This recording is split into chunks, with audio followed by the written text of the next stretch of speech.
Good evening and welcome everybody. It's Obi-Wan Pez for and Simplex Pachinko. We are doing some TitansGrave planning tonight. This is night number 2. For anybody who has not yet seen TitansGrave,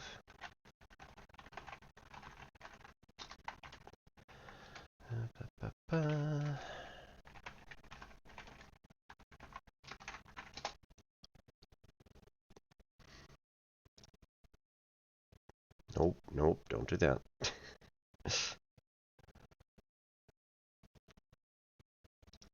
That one.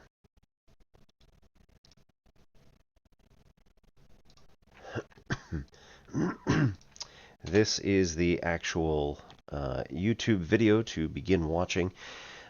Episode 0, where Will Wheaton, one of the writers, decides or goes through the basic story, and his son, Ryan Jackson Lansing, who has done many comic books, and my personal favorite RPG, or TTRPG, that I've seen and cannot play, called Vast. It was brilliant. Are also writers on TitansGrave. So if anybody is interested in this thing, it is sort of still around. You can find copies of it. It's not super easy to get, but TitansGrave, The Ashes of Volcana.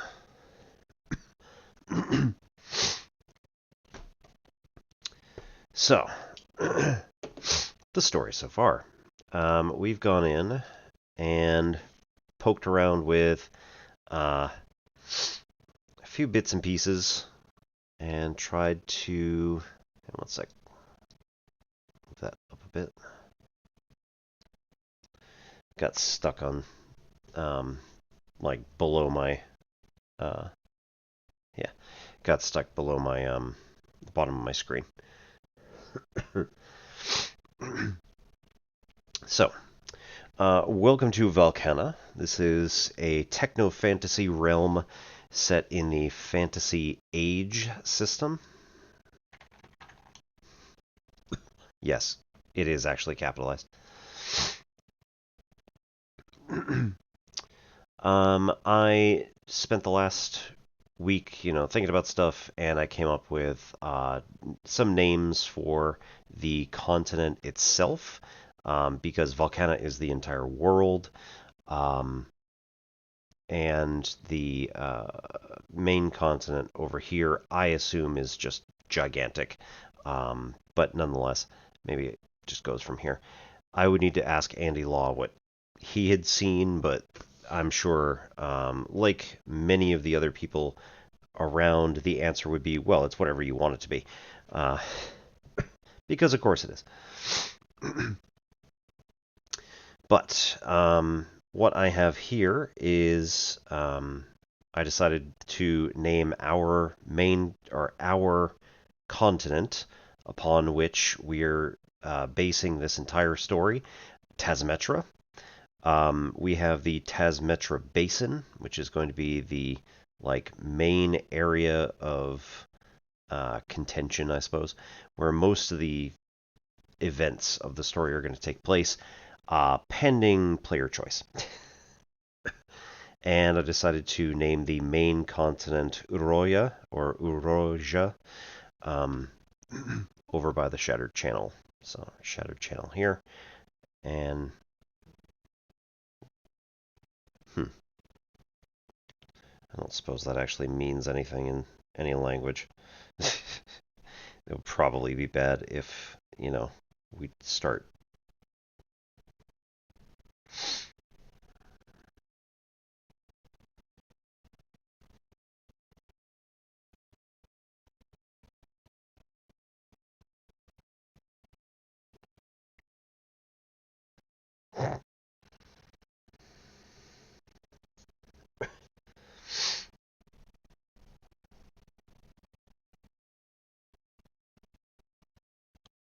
Okay.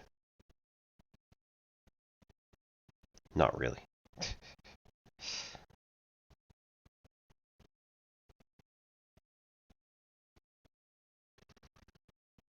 Okay. Um, and uro in Spanish, apparently, is a wild Eurasian ox, also known as an auroch. So, sure, why not? Um, red Eurasian oxes. Why not? Um, okay, I did submit trivia, so we're good there.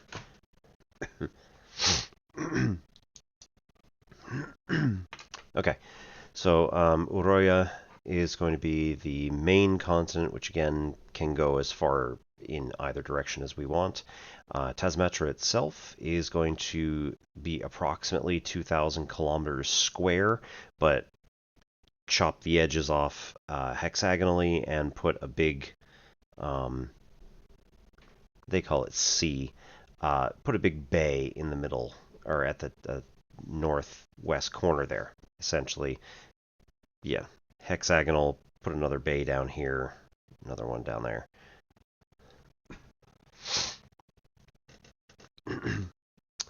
um, okay, so what we, heptagonal, okay, whatever. Large peninsula on west edge.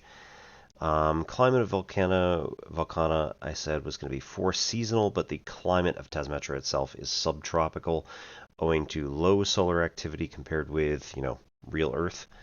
Little temperature variation across Tasmatra, winds prevailing across Tasmatra Basin, northeast to southwest.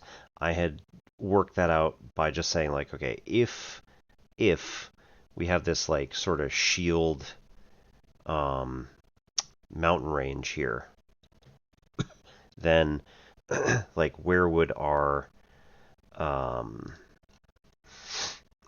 where would our wind be coming from and going to, in order that the Tasmatra Basin over here would be semi-arid.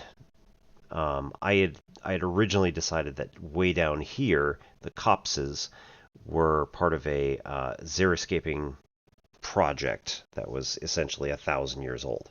So I had said, okay, let's make that desert. How should that be desert? And if we have this shield mountain range here, that could be where all of the moisture kind of gets trapped. So coming from the northeast, moisture gets trapped in the mountains. It either diverts around, or just dumps everything immediately upon the mountains, before the mountains, and just after the mountains, like just after the mountains. Which would allow most of Tasmatra Basin to still be semi-arid, and then over here on the Thorn, it would have been um, uh, yep, would have been desert. Okay, the Castigaries are the Shield Mountains here. Depositing precipitation in the Kremen Vale. Yeah, so the parts before the mountain range, mostly. Right. Develop the Thorn into arable land, including multiple forests and deciduous trees spanning the copses. So that being the name for it there. Fantasy Age Core Rulebook 2nd Edition, Fantasy Age Techno Fantasy Expansion Book, and TitansGrave Ashes of Volcana Module Book. Where the three contradict each other, we serve the narrative. It may still be considered bending or breaking some rules, and that's perfectly fine. We're generally speaking going for rule of cool.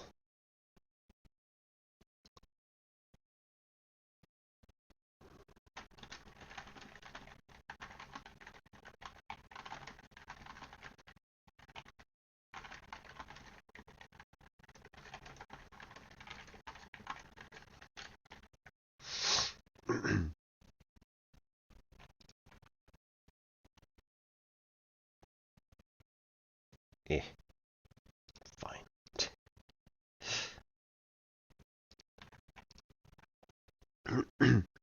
Okay, so some of what had been said is basically just the first sentence. Over 100,000 years ago, an alien race discovered Volcana, lifeless orb with little water. They seeded the planet. That is about as far as it got, is they seeded the planet with life. So how would one do that? We're going to seed the planet with comets and gases harvested from other planets that over time will build up oceans. We end up getting a much more water-rich planet.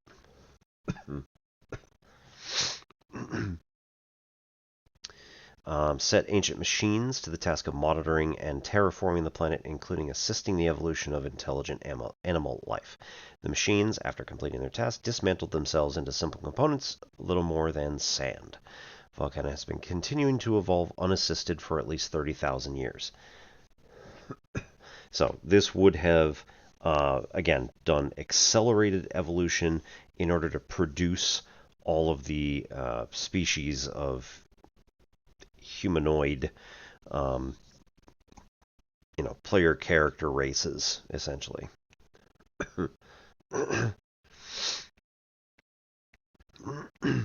Okay. So after becoming sentient, after becoming sapient, essentially all the peoples are left to, after reaching a basic level of technology, Stone Age or something like that, Volcana allows, or the machines allow the Volcana life to just naturally evolve unassisted. Okay, so then recent prehistory. Elves and Saurians were the predominant races across all Volcana. They waged a protracted war about 500 years before Solar Reckoning throughout Tasmetra, Saurians gaining upper hand over the Elves, advancing their technology with the help of the servitor races, the Dwarves and Orcs. Generally, the Dwarves were machinists, and Orcs were the main force of the armies. Elves retreated across the Shattered Channel to Uroya, where they expanded and flourished, leaving the Saurians to conquer Tasmetra entirely about 350 before Solar Reckoning. Okay, in the module guide, the Cataclysm is left open to let anybody do whatever they want, to explain it however they want. This material is not for the players, so I get to make up whatever I feel like. And here I said, for this scenario, some of the nanobots, thought lost by the ancients, had accumulated and discovered a comet orbiting the sun at an extreme distance. They deorbit the comet, returning to Volcana, striking the northern edge of Tasmetra, obliterating a third of the landmass, creating a giant crater in the ocean, essentially analogous to Chicxulub in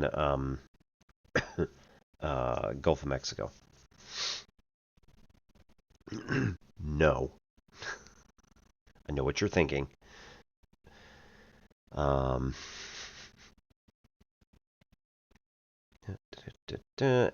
lifting the Divide and Kremen's Chain, the two major mountain ranges in that area. The ensuing volcanic activity across the region created Bleak Spur, Broken Spires, and the Rift, along with the Castigaries. Nope, along the Castigaries, pulling apart tectonic plates. So we have now the Rift, which is between Tasmetra Basin and Kremen's, whatever this is, Kremen's Vale, or Kremen Vale.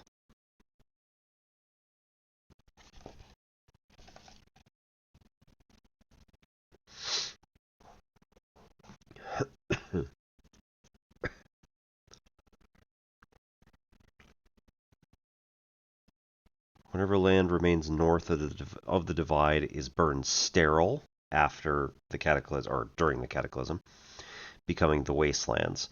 Material from the comet is scattered across Volcana.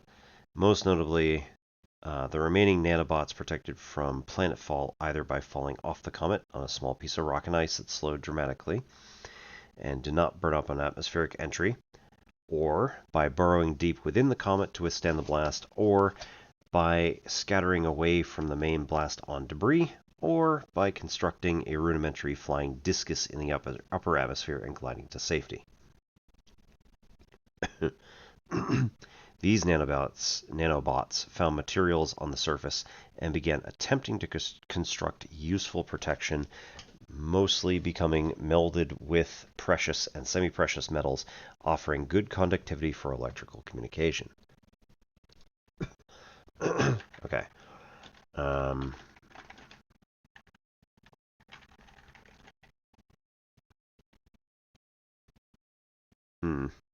Now we'll hang on to that. On the surface, people of Volcano were beset by famine and disease owing to lack of sunlight reaching the surface through the now impenetrable cloud layer. Saurian Empire collapsed overnight, their capital being in the north of Tesmetra. Many dwarves and Saurians retreated to the safety of underground bunkers, developing over the centuries into cities in their own right. Elves on Uroya were not spared from the devastation. Many were forced to leave their sanctuaries and return to a nomadic lifestyle not seen for millennia.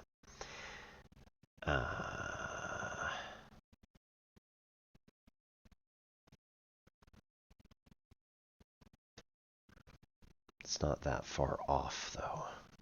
They can't leave for millennia. Centuries.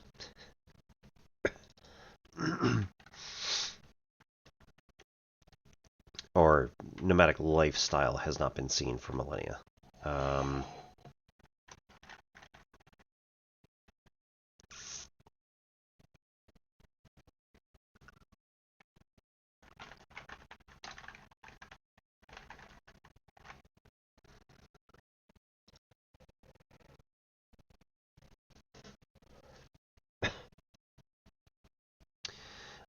Orcs organized together and fought survivors for dominance of Tesmetra, retaining the control of the southern highlands and expanding as far as Varakas. After reaching this high watermark, the orcs began fighting amongst themselves, broke into tribal factions, unable to sustain the cooperation that their empire required. So,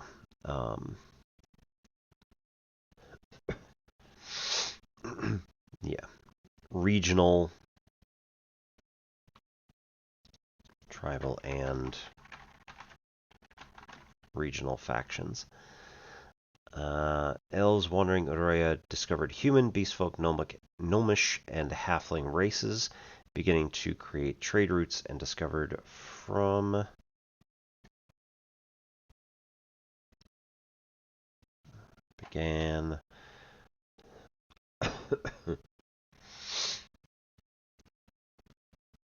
discovered from these races the ability to manipulate unseen forces that defied scientific and rational study. These were the magics. While the other races remained superstitious about magic, the elves sought to understand and control this mystical force as they would any other.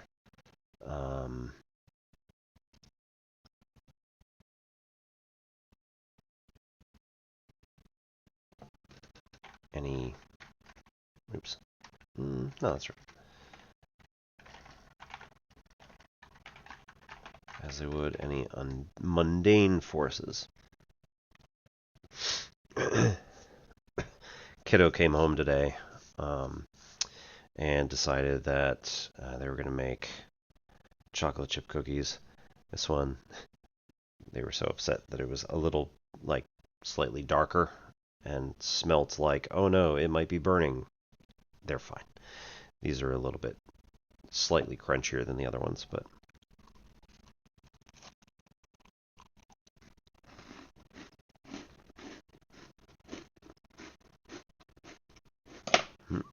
oh.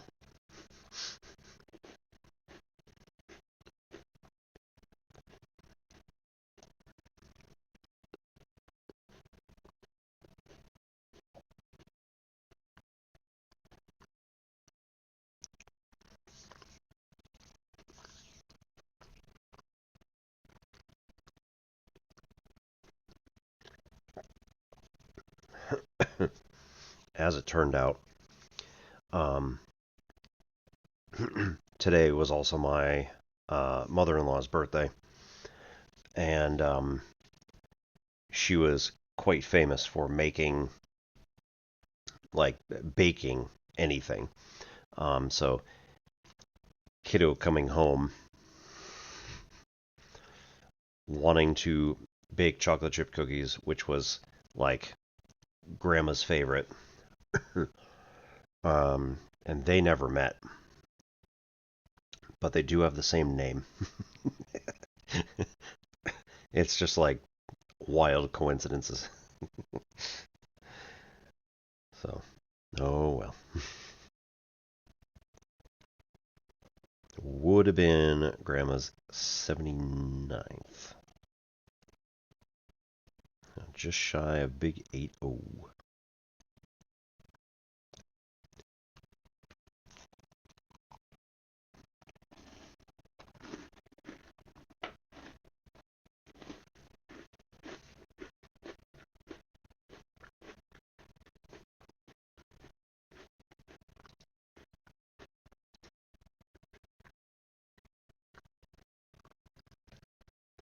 Really?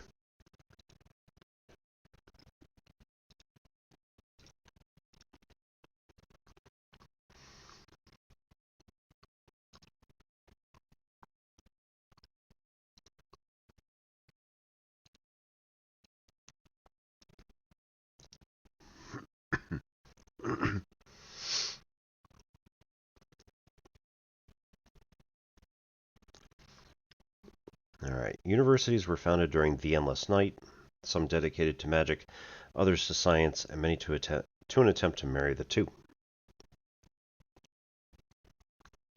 Finally, the sun emerged through an area of clouds that had been thinning for a decade, and the Endless Night ended. Call it Zero SR, Solar Reckoning.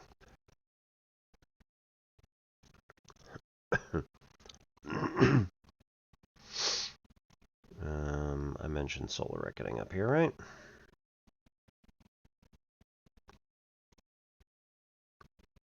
Yeah.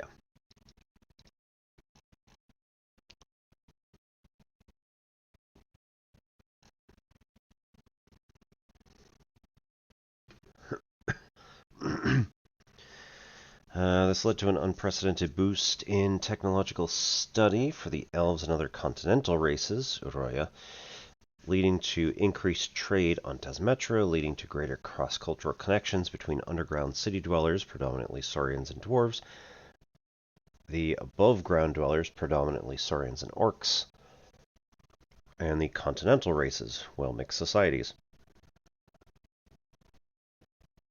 The universities developed small virtual intelligences, wind-up creatures able to respond to simple commands, approximately 100 Solar Reckoning. Over time, researchers melded magic and these intelligences, creating the Orion people, 130. Orions learned quickly about the nature of the world and their existence, demanding self-determination within a matter of months. Not needing standard resources, some Orions decided to create their own society in the Wastelands, beginning to transform it into a place that people from all races could live. They replicate quickly but have optimally sized city-states for their populations. Welcoming and naive, the Orions allow citizens from all over Valkana to share in their efforts to terraform the wastelands and in their profits from computer components made in their cities, about 180 SR, not CR. Though the food is somewhat still nutrient poor, the terraforming and genetic engineering project centered in the laboratory is making strides to enrich the soils with appropriate made. Right? Let's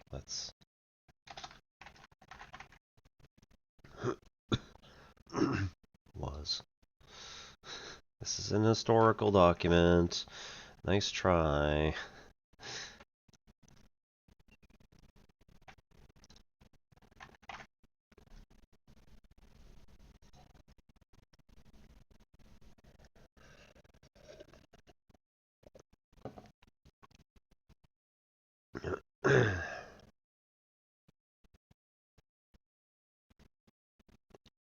With the appropriate nutrients to sustain all local life forms. Cool. Replicated. Jeez. Had. Man.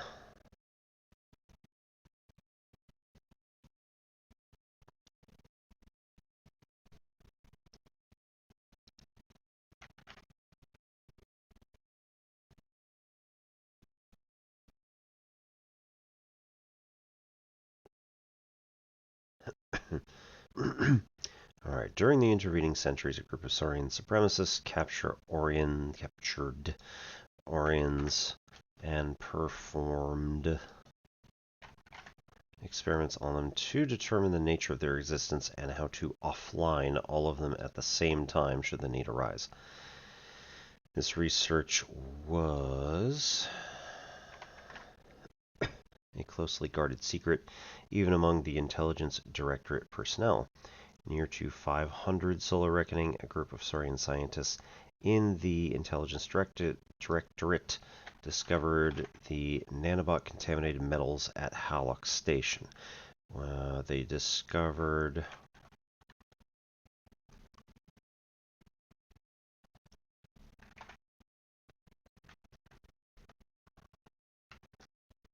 nanobots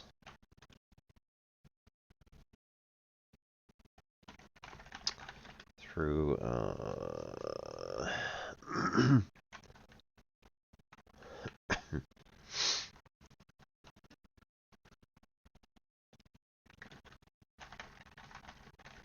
combination of electron microscopy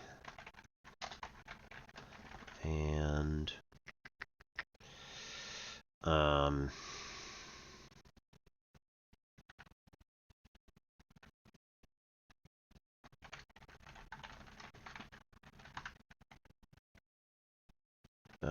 it's not called detect magic. Of course it isn't. Boo.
Fantasy Age Core Rulebook, second edition.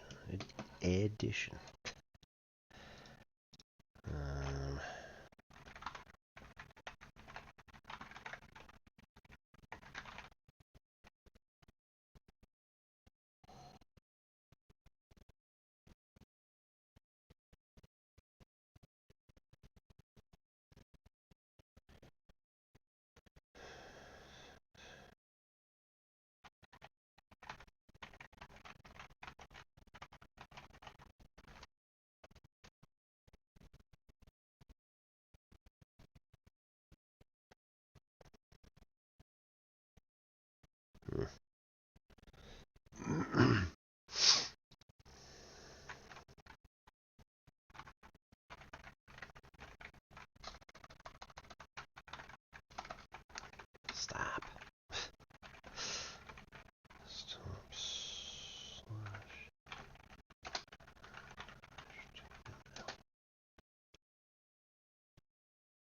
No. That's not how that works. Yeah, what the hell? Ew, gross. Why would you do that?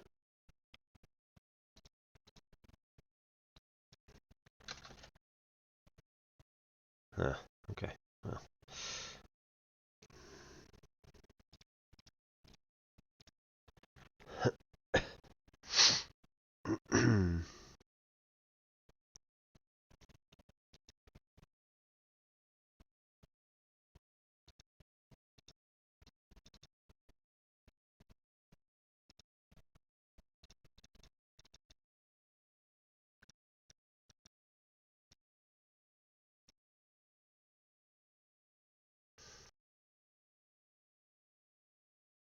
Okay.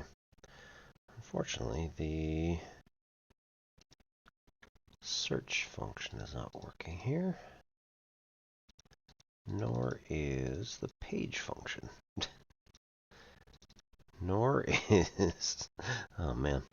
Hey, wait. Maybe. No. Oh, that's terrible.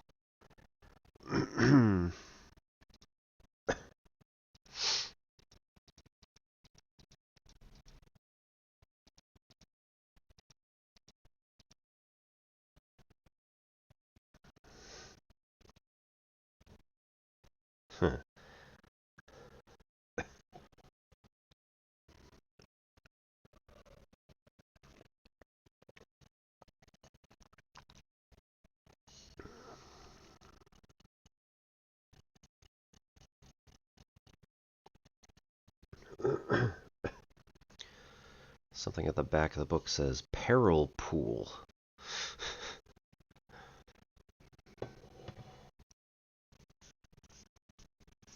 Oh, man.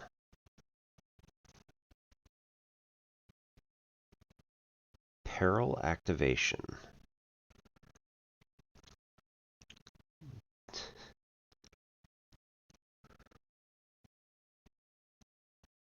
Peril pool 10. Stage 1. Minor effect. Peril pool resets to 0 on d6 rolls 1 through 3. d6 rolls 4 through 6 has no effect, and the pool does not decrease.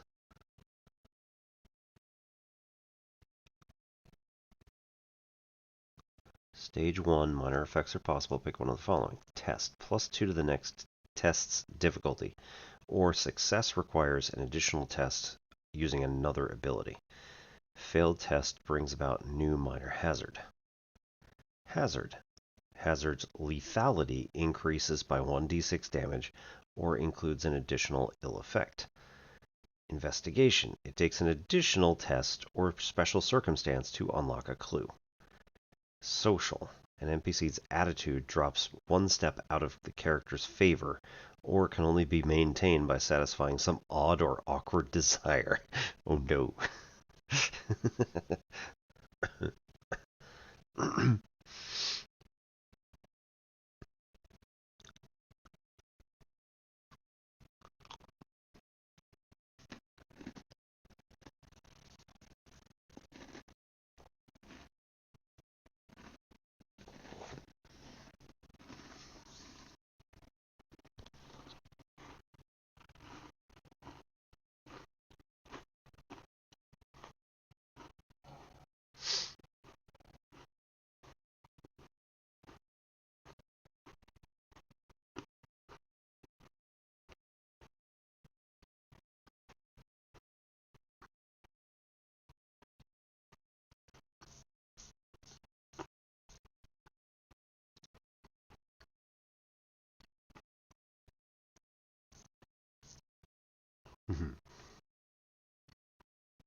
This doesn't actually say how the peril pool increases, just like,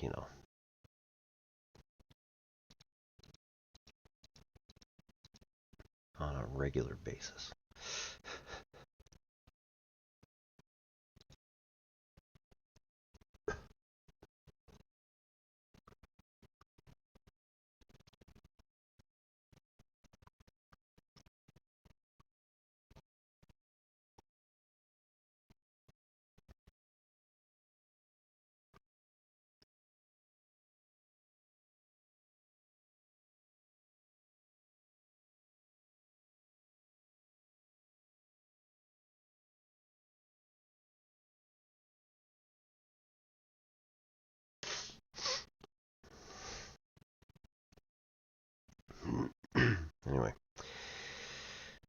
If the peril pool reaches 20, we have a stage 2 moderate effect. Pool resets to 0 on a roll 1 through 3. On roll 4 through 6, no effect, pool does not decrease. Stage 2, moderate effects are possible. Pick any 2 minor effects or one of the following. Test +4 to next test difficulty, or success requires an additional test using another ability at +2 to the difficulty. Failed test brings about new moderate hazard. Hazard.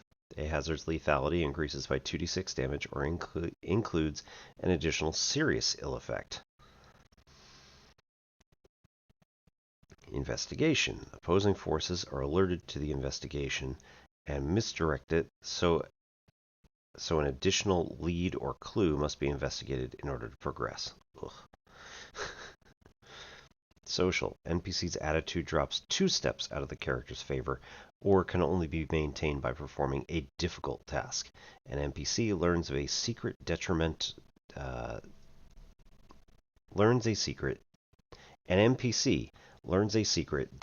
to the PCs. PCs now make a new minor enemy. If the peril pool reaches 30, Stage 3 major effect goes into effect no matter what. Pool resets to 0. Major effects are possible. Pick any 2 moderate effects or one of the following. Test. The test can only succeed at a significant price, sacrificing lives, resources, or social standing. At its worst, the character attempting the test may be killed or captured. Note this is an additional risk outside of the standard risks the test might normally impose, and failure must impose a different bad circumstance, so the test remains worth doing.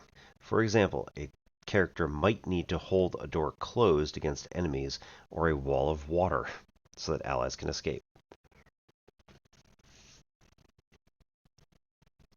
Hazard.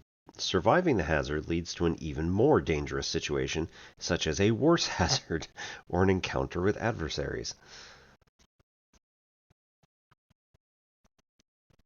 Investigation. The investigation leads to a trap, where characters might be attacked by enemies who have prepared an ambush framed for a crime or other violation or otherwise seriously harmed.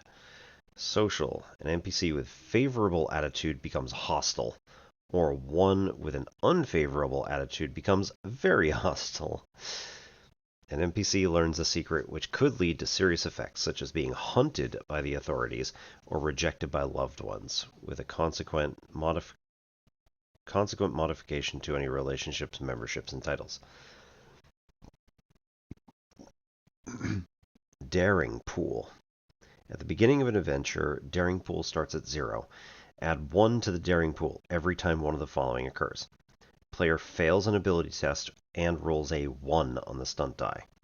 Player fails an ability test where they were entitled to re-roll due to beneficial circumstance, such as talent. Character's health drops below half its usual total. Character's health drops to 0 if the cause of this also dropped the character's health below half, add +1 to the pool for that circumstance as well. The character is incapacitated, captured, held hostage, or otherwise unable to act. If this happened due to any other situations listed above, such as having their health drop to 0, add +1 per applicable event. The group completes a section of the adventure. A character suffers another significant indignity, such as loss of membership ranks, relationship gone sour, or significant permanent drop in resources. If a character dies or is otherwise permanently removed from play, add 6 to the daring pool. Oh no.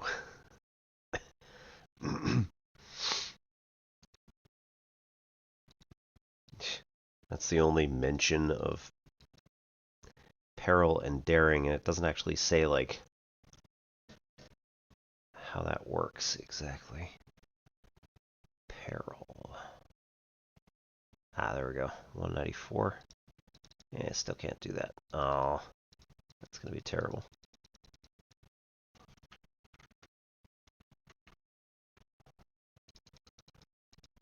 I'm on page 264.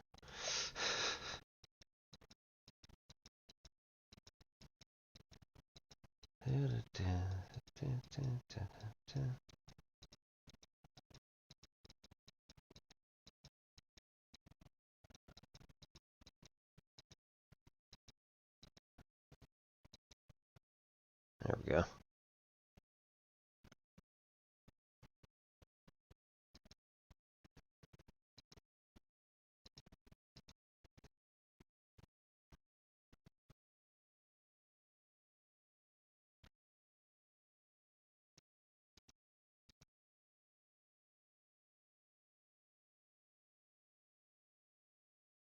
To use peril in the game, GMs keep track of what's called peril pool.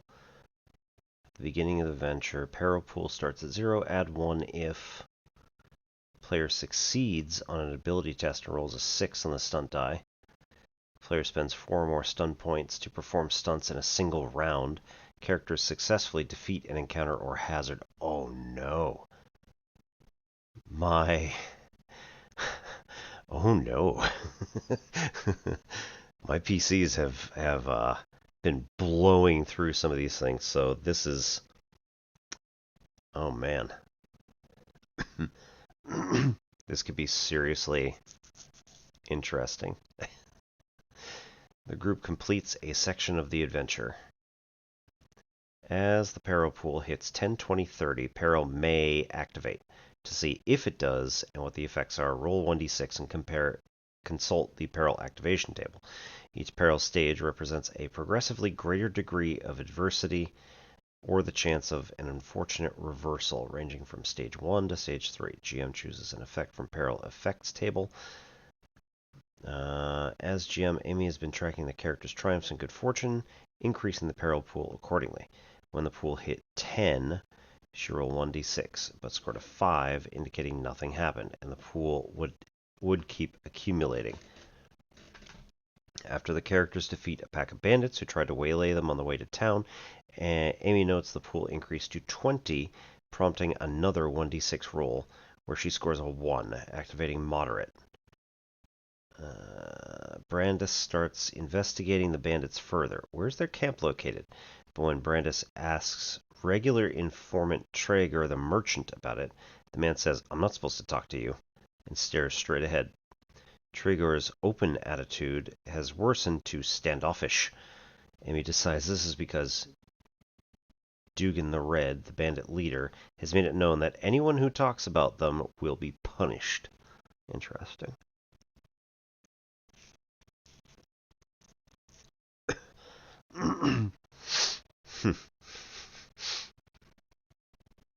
You should always be prepared to justify peril effects in the game.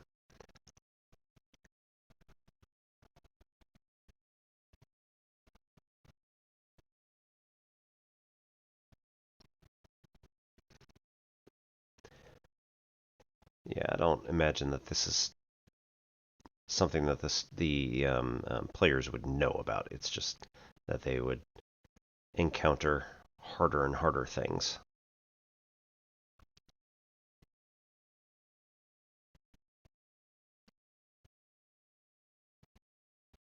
Interesting.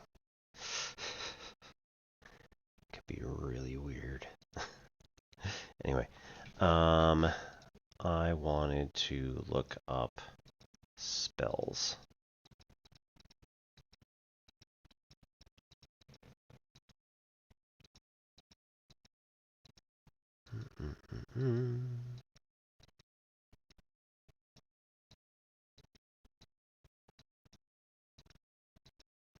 There we go.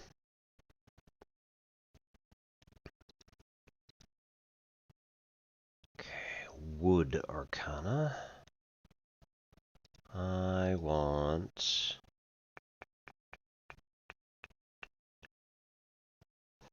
What was it? Detect magic, essentially.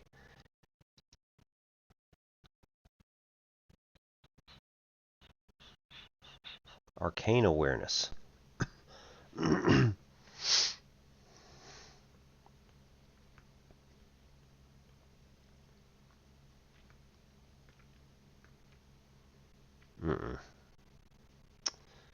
That is sensing active arcana or spells, but not magical items within 10 yards. How do we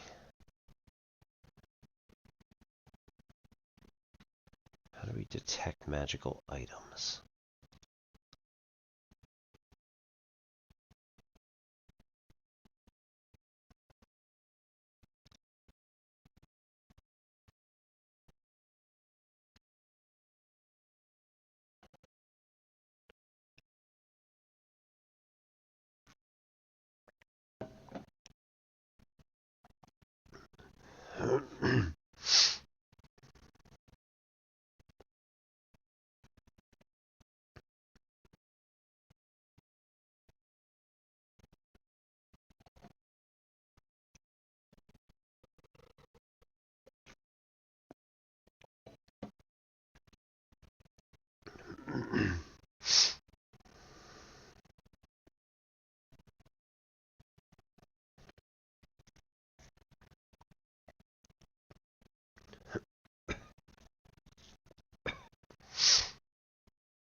Okay.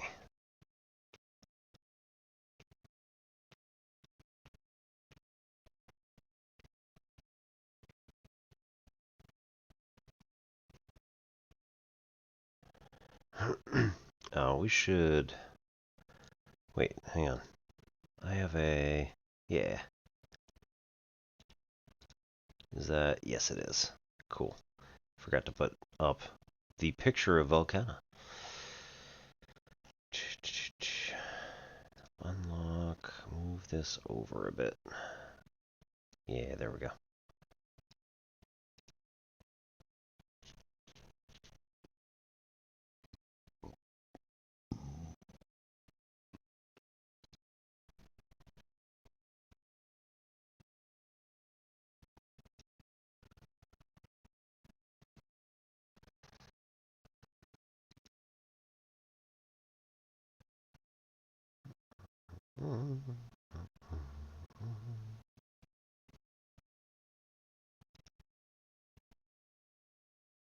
Enchantment. There we go.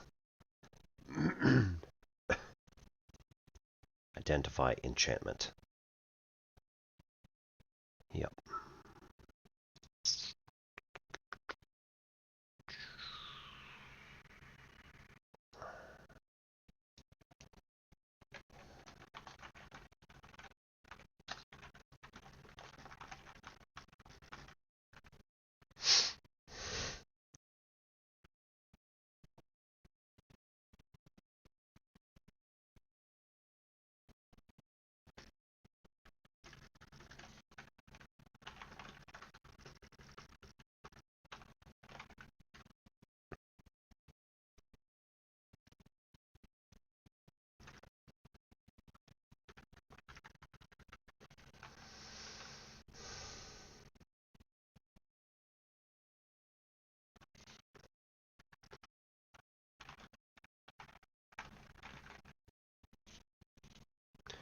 Okay.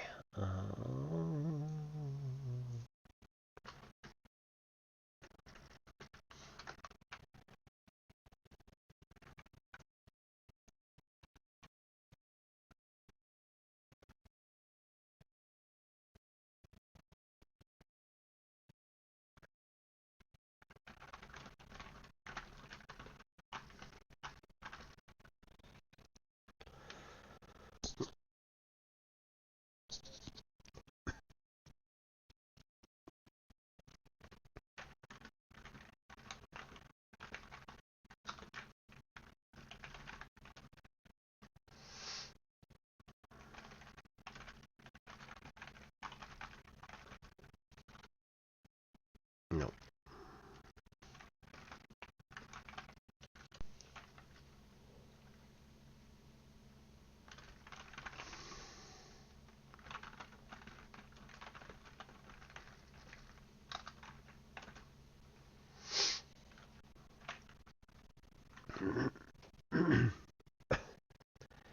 Okay. What?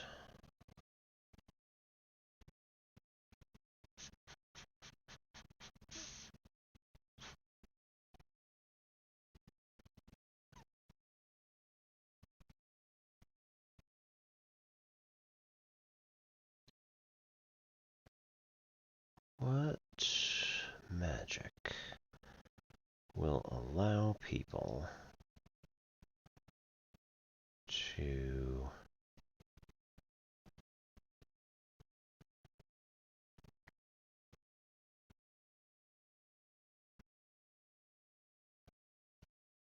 like hear people's minds or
I'm going to have to read through these magics like 10 more times because they have expanded significantly from first edition, and I hadn't realized this.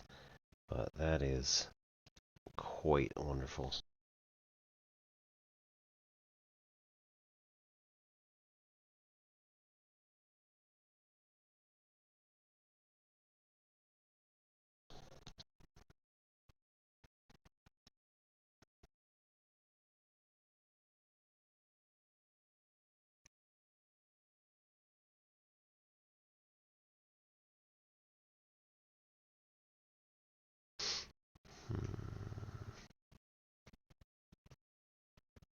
Wow.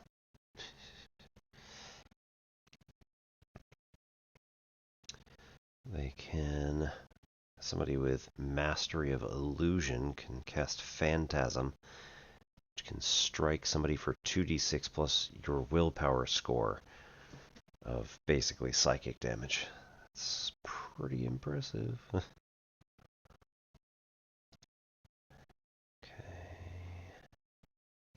Mind. Yeah, there we go. Right. Mind reading. There we go. Expert.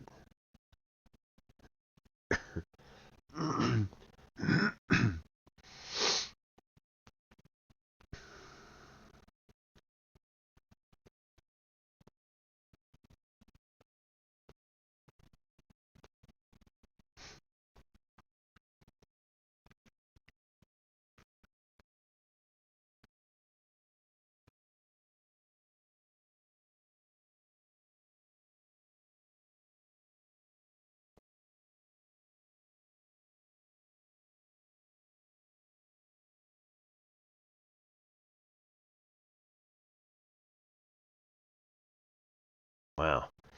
If you can interact with your subject, a successful opposed communication deception versus the target's willpower self-discipline causes the subject to consciously think about a particular piece of information, such as passwords, names, locations, allowing you to read it from their surface thoughts. Completely apropos of nothing, I swear.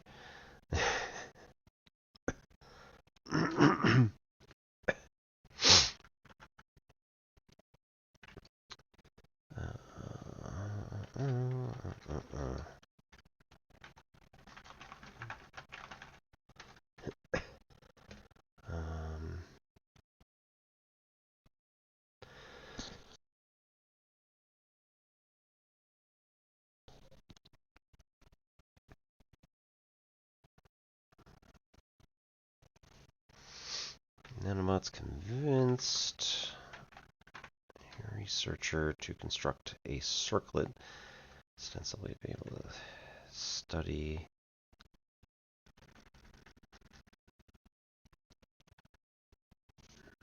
them better. The circlet's delivered to a captured Orion who holds a grudge against the researchers for capturing them. Over a few short days, they surreptitiously plot to escape.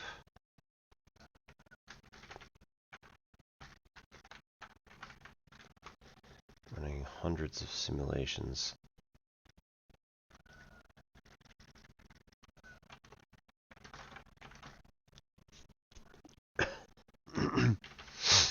Joined entity convinced.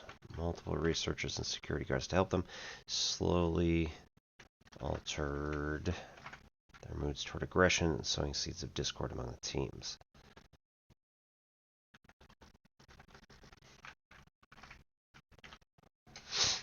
One day they made their escape toward the Jagged Isles, getting guards and scientists to join their escape plan. Until they got a boat to the mainland and an airship to Amsterdam.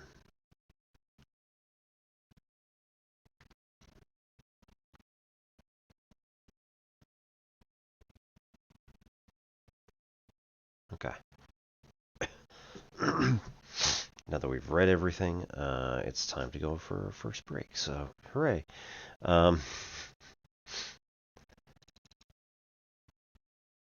We will be back shortly. Clean up the tea here.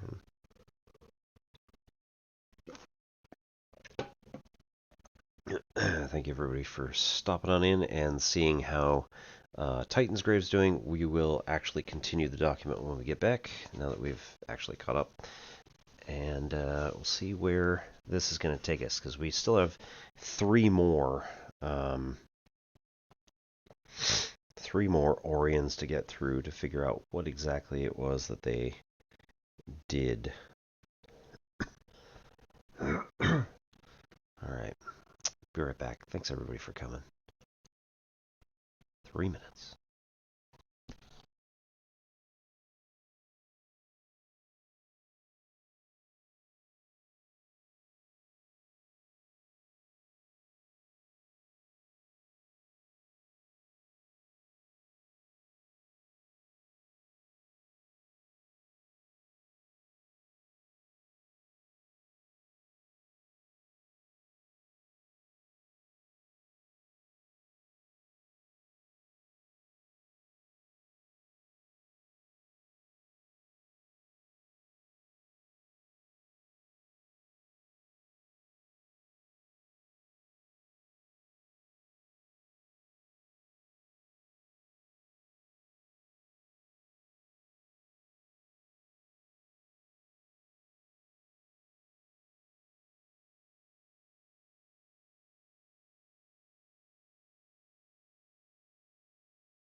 welcome back.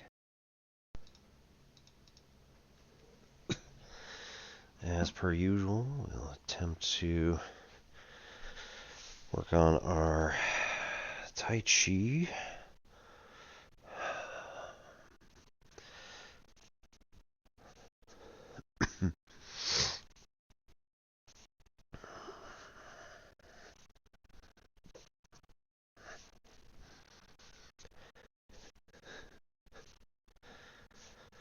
Hope everybody's having a good night. This your Thursday. We're just getting on to almost Friday morning here. Ought to be fun.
Wait a minute.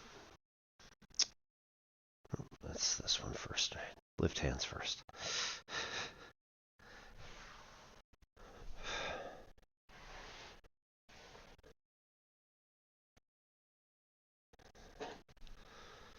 We're coming from here, step out to, that would go from here to there. Go. Right, white crane. And we're going to turn this way because we need more room.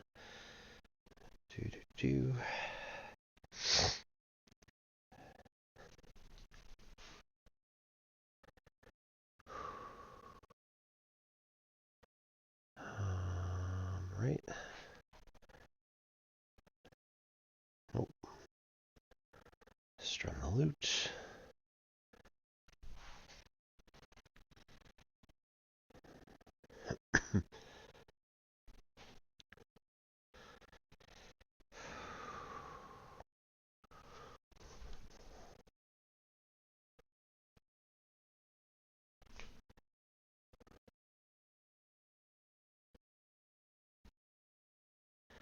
Right, come into here. That's under. Catch. Bring through. Push. Back. Around this way. Back around and hold. Alright, then from here. This is what we practiced this week. Hopefully I remembered. It's only been a day. So this hand is going to slip out as we come to this way. On the ball of the foot, we come through, we step backward. This hand comes down, this hand comes up around, and then at this point, we're going to turn the back foot, which is the left, at the same time that we bring both hands forward in a, like, this is called carry tiger to mountain, or like throw the tiger, or something like that. So the idea is that we're starting from here, and then we're going to step back pretty far, and then this whole thing is going to basically, like, I think the idea is that there's a number of different things that you could do, but you could grab here and like throw there, essentially. By turning the back foot, it's putting this extra pressure into the movement while you're doing it. Okay, so we do that. Turn the back foot. Literally just did this yesterday. Come on now. Right. So we bring this up, do a roll back, and a press, and a push, just like we usually do. This comes back this way, goes to 45 in the room, and then step out here. Come on. I know this part. Practice it a bunch. Damn.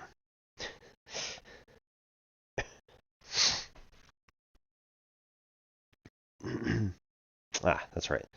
So go from here, lean back, turn the foot, and go to the 90 degree. And then we're going to, from here, right, come back to there. Instead of doing like the foot sweep through and punch, this is going to be a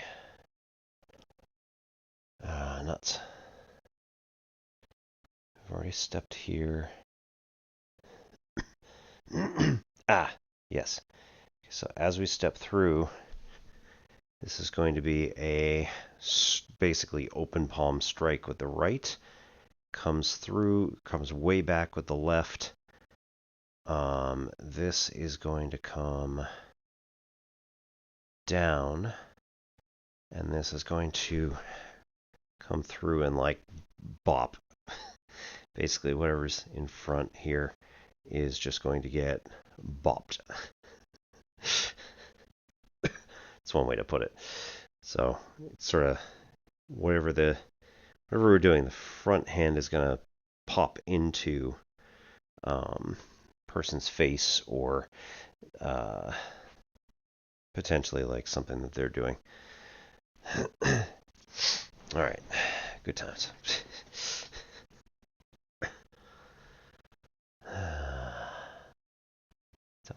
Bum.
Okay, so this group overwhelmed the guard forces at the laboratory.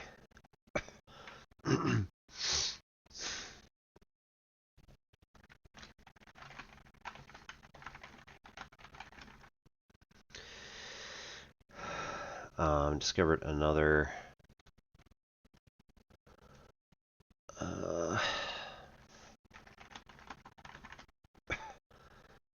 another metallic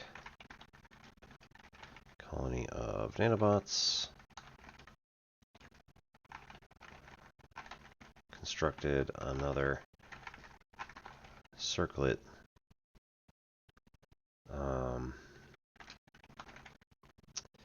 And found another Orion.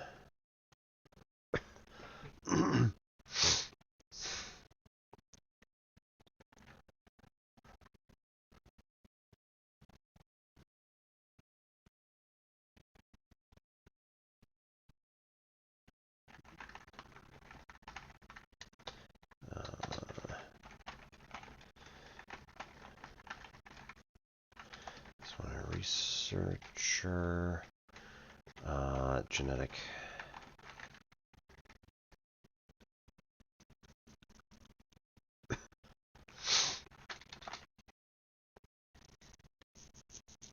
Okay, what's the point here?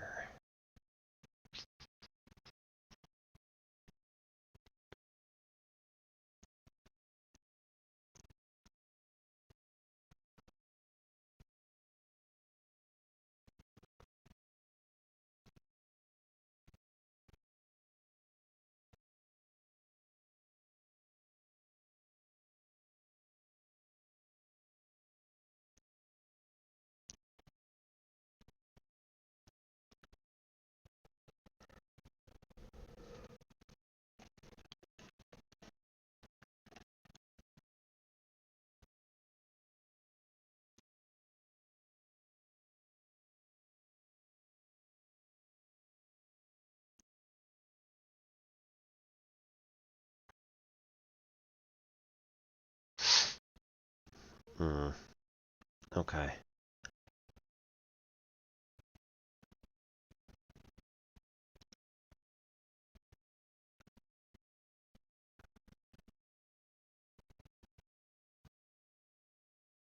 Yeah. You know what? Near to... Let's make it... let's back it off a century.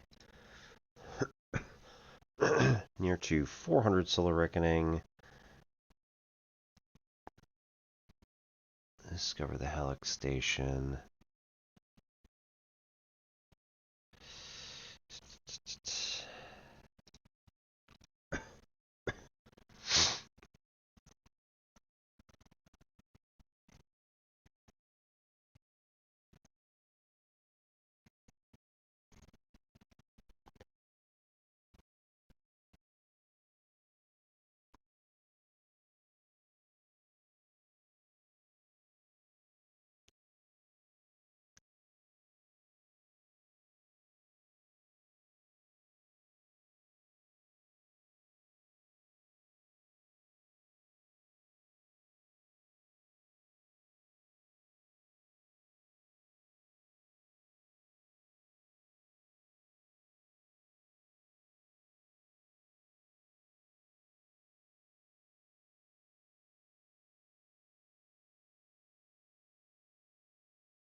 I want this to be like...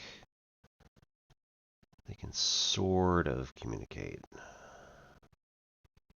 entirely, not directly, not strongly, just sort of like vague sort of communications. So they're going to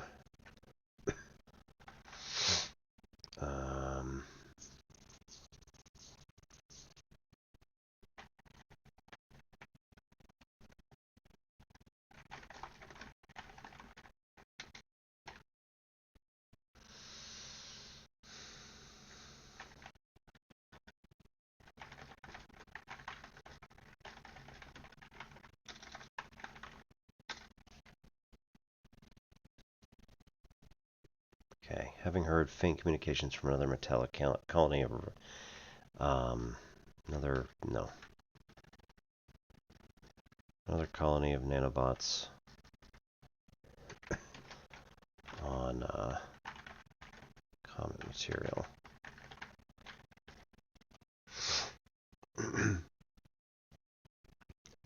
Construct another circlet, found another Orion, this one a genetic researcher.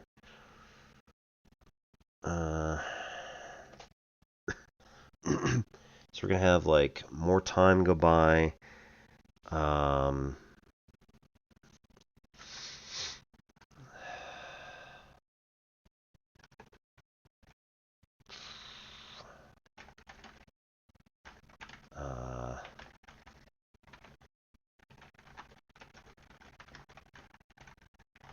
Two entities operated in secret, scouring the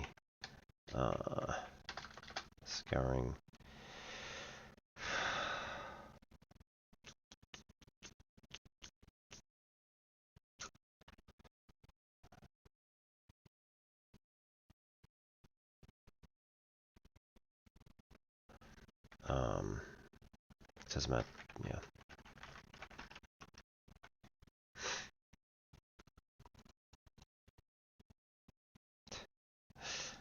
I don't need to keep these bolded anymore. I was doing it because I wanted to make sure that I like actually named them.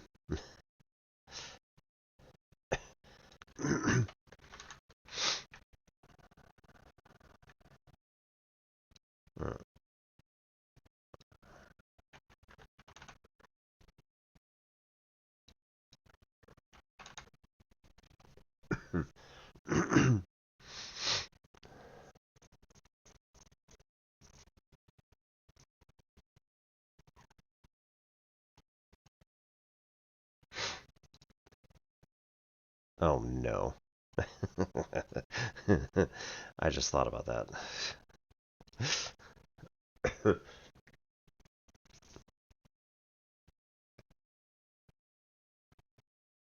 If I let it be Uro, and Roja being together, that's essentially Red Bull. So, good job. Go Obi. Oh. Okay.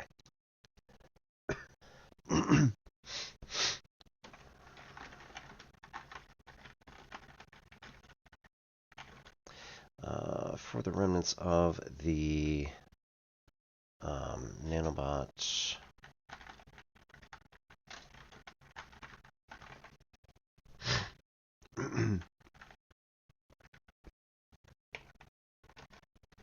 eventually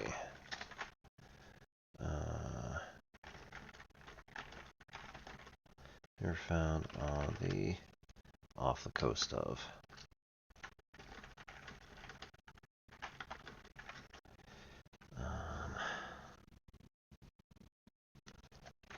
the Meriden Isles and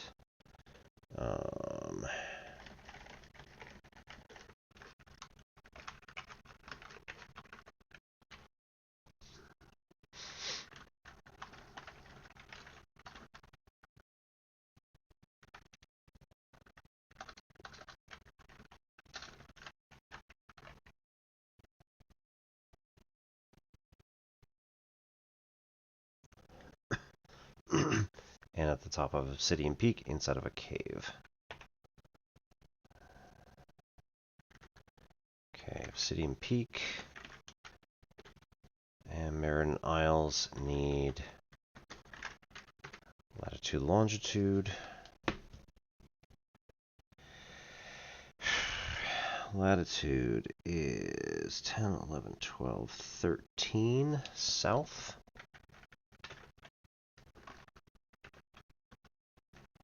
And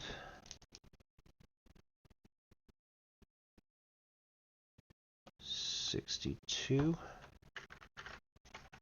west. And Obsidian Peak.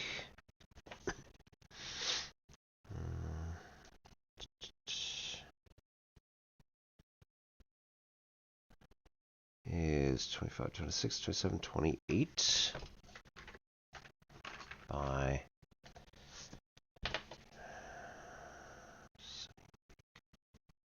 here. That's 68. Okay, and then we need the degree symbol again.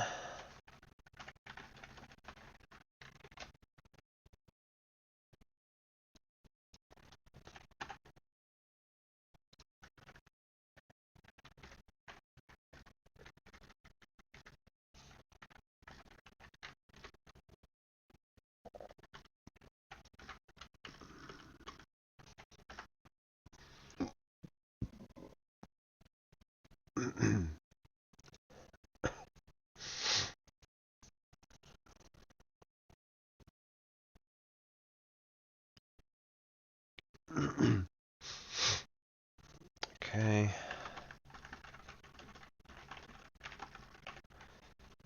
Circuits were forged.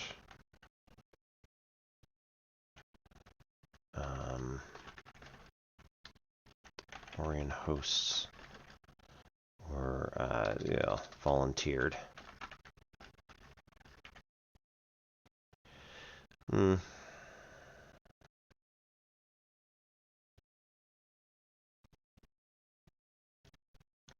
I don't necessarily think they would volunteer, but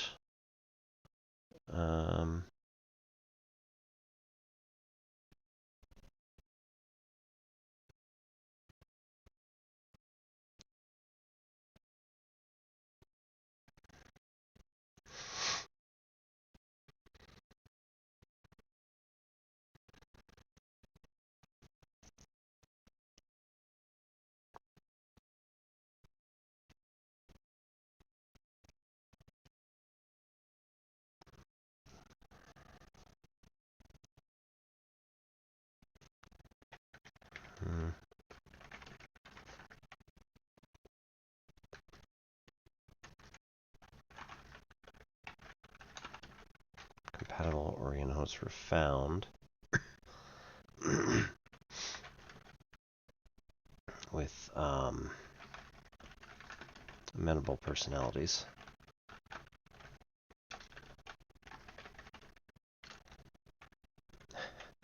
Amenable negative personality traits.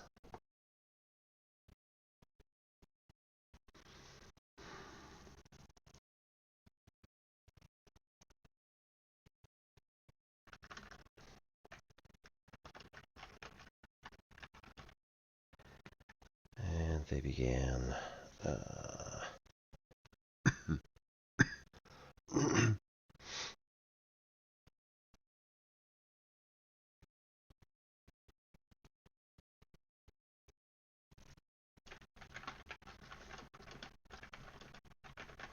plotting to take over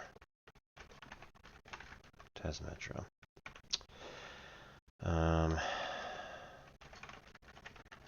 The ideal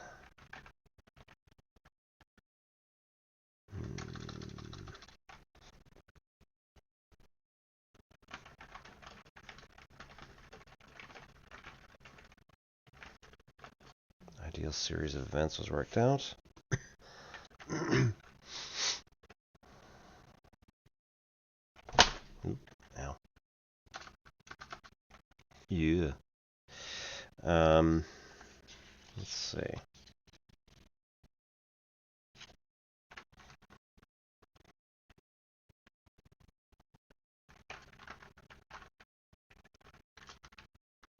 one from Hallock Station. So Hallock would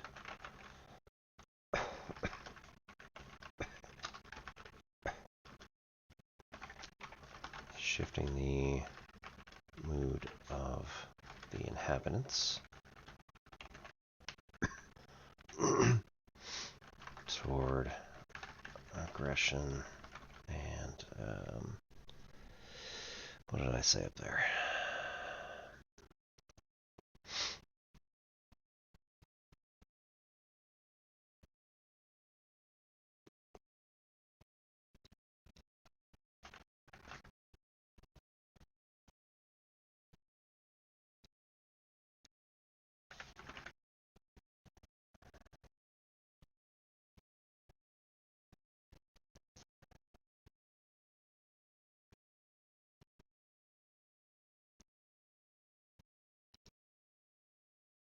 Aggression and discord.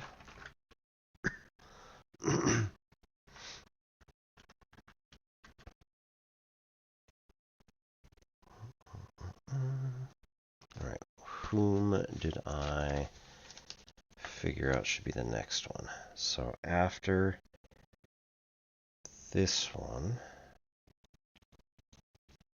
no.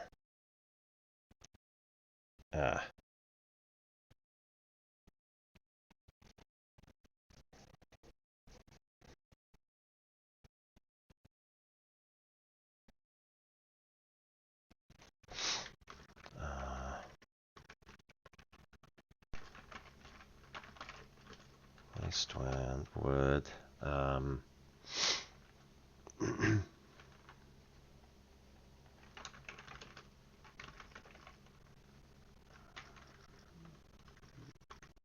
use their genetic engineering to construct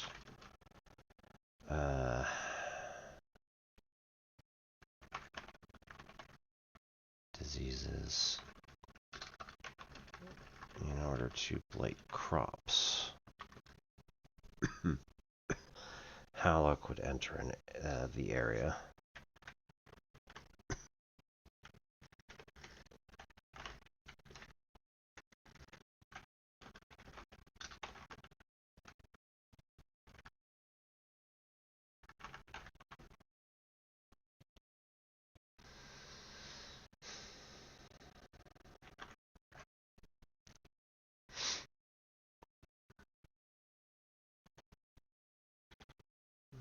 Discord.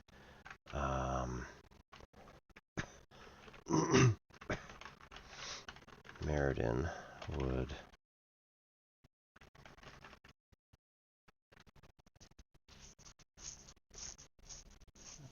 was worked out in a 4-week cycle.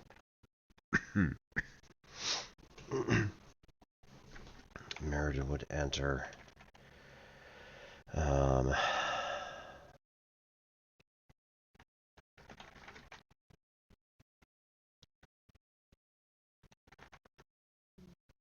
using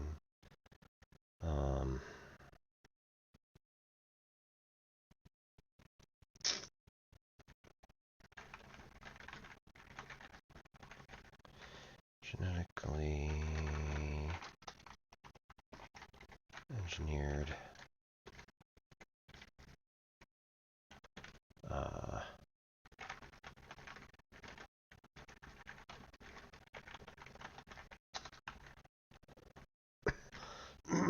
Meriden would enter using genetically engineered diseases to target the populace, and then Obsidian would enter killing the recently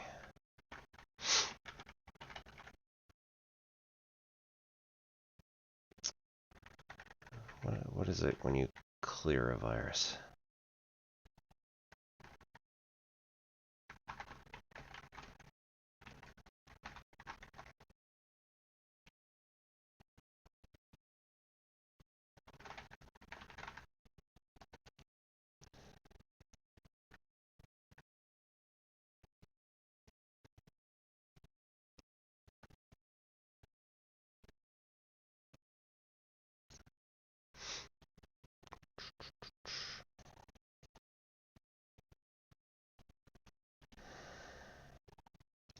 Steps of virus infections. What do you know?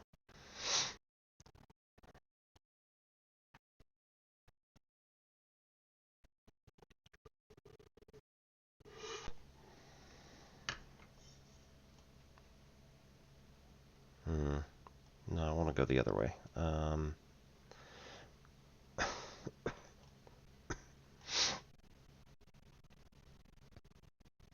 Not viral infection, but the other end of it. So what happens at the end?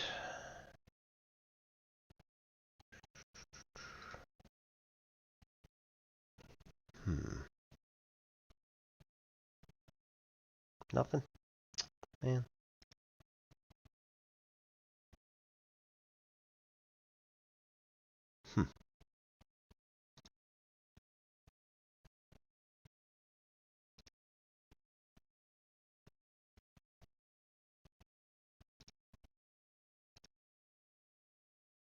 There we go.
Hmm.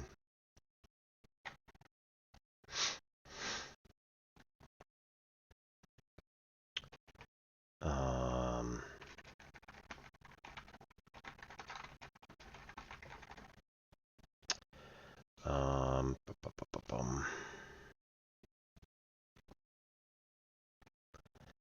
Discoverable through the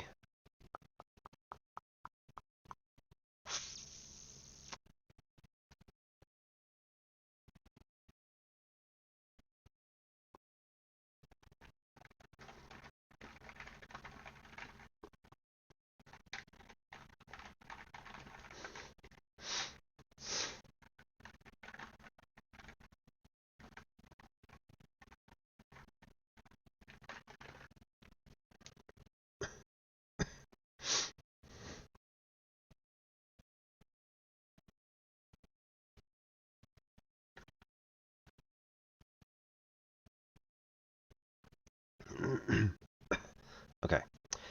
So prions are proteinaceous infectious particles smaller than viruses. So like what we're going to do is like this particular society hasn't discovered prions.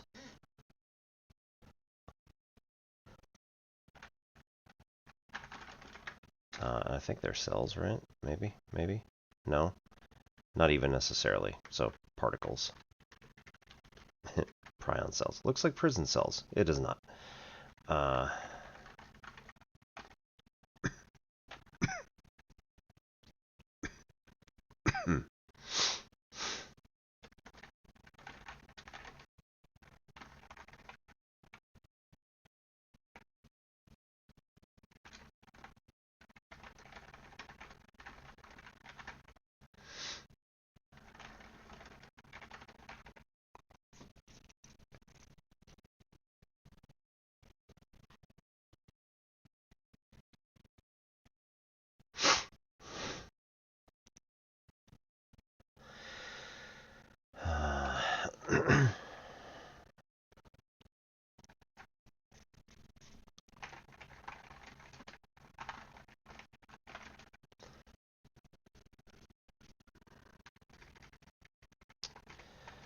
this clumsy discovery phase.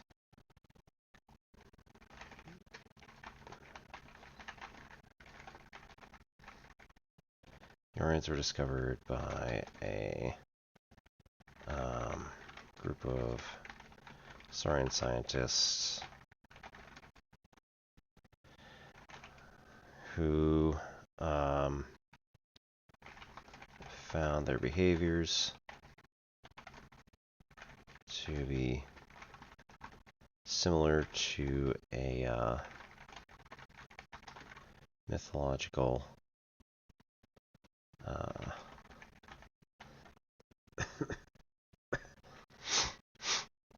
mythological quartet, and renamed them.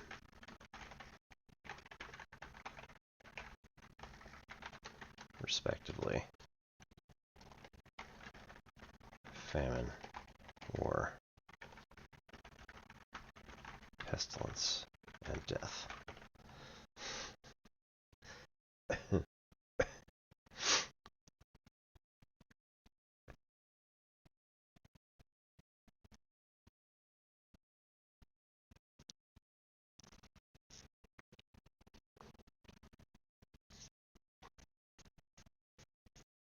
And everybody's watching. Yes, yes, indeed. That is where I got the idea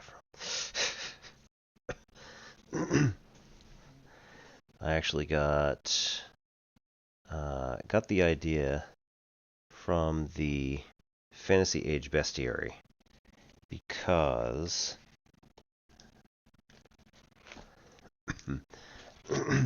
under the entry for Charnel Knight, who are these Death Knights with a bastard sword and a mace, or offhand short sword, or whatever else you want. There are a number of adventure hooks that you can put into all of these. You can use the adventure hooks that come on all of these things. So, like, the Djinn has a kindly local farmer has found a bottle which contains the essence of a very angry, resentful Djinn, required to perform 9 tasks for whomever possesses the bottle. The Djinn serves loyally, but always interprets the request in the most dangerous and malevolent way possible, etc., etc. The Djinn will be hell-bent on killing its former master, then raising the entire town in revenge for years of forced servitude.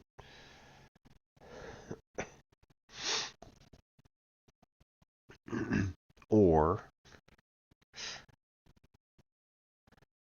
in recent weeks, a river has begun to dry up. Those who have gone investigating its source have not been seen again. This is due to the actions of a rock Djinn. So, there's all sorts of cool stuff that you could do with them. So under the Charnel Knight, I saw the 4 Horsemen of the Apocalypse, and I said, yes, they are.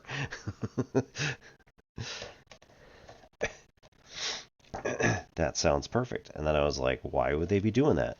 And so I turned the page a few little ways longer and found the Eldritch Crown, and I was like, yes, they are.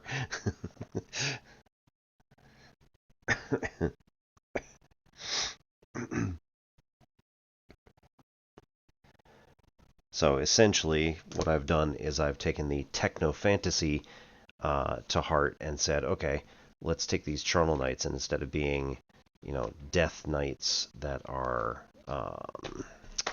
based in, like, necromantic magic, let's have them be Orions who are resentful of the other peoples of Valkana. And maybe they want to have only Orions, or maybe they just don't care at all, and they just want to eliminate everybody. At this point, anybody who stands in their way is going to be run over. But still.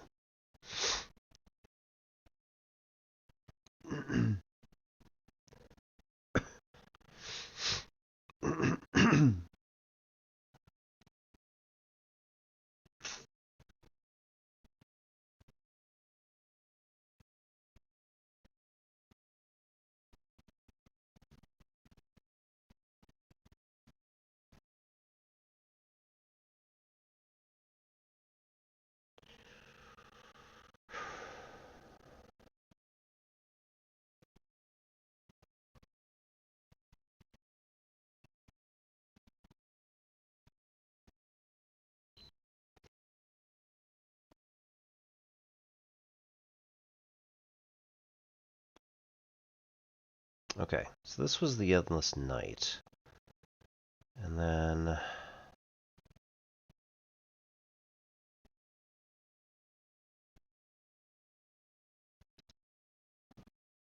we want to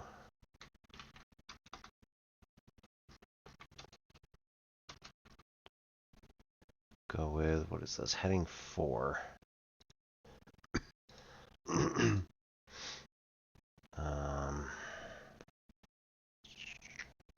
Staring right at it.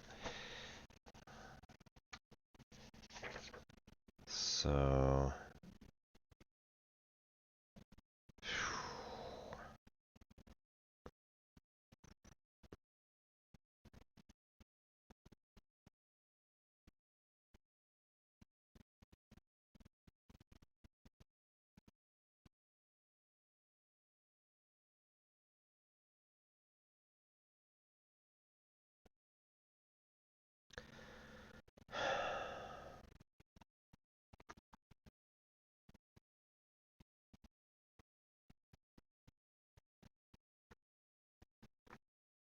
rebuilding.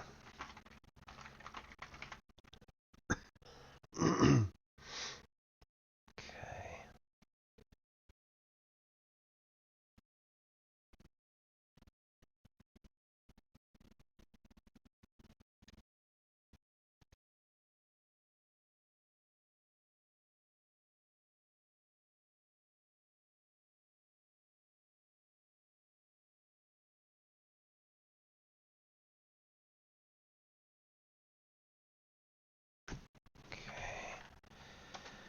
Um,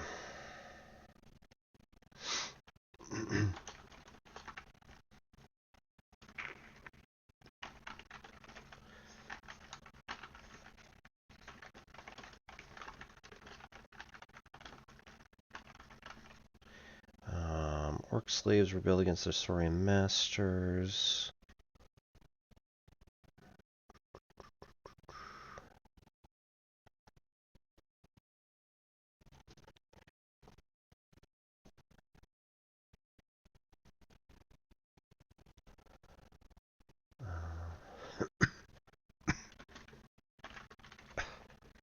About 275.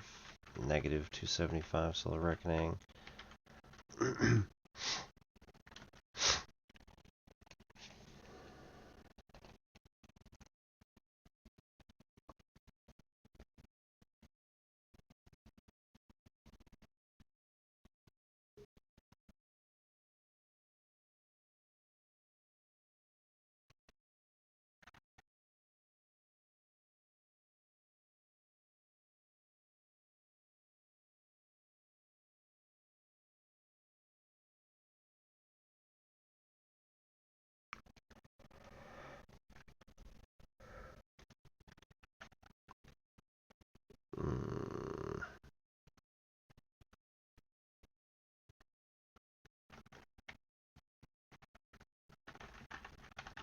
Starting a civil war.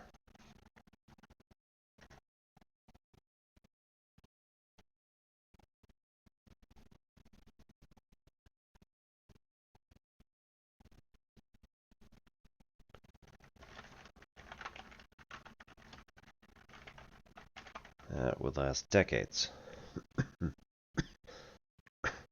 Right, it was about 75 years until the cataclysm actually happened.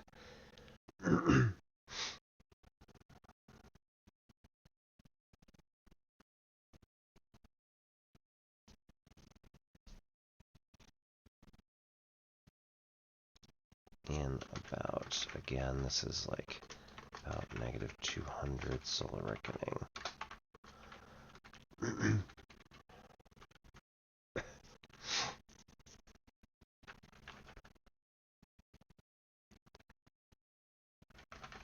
With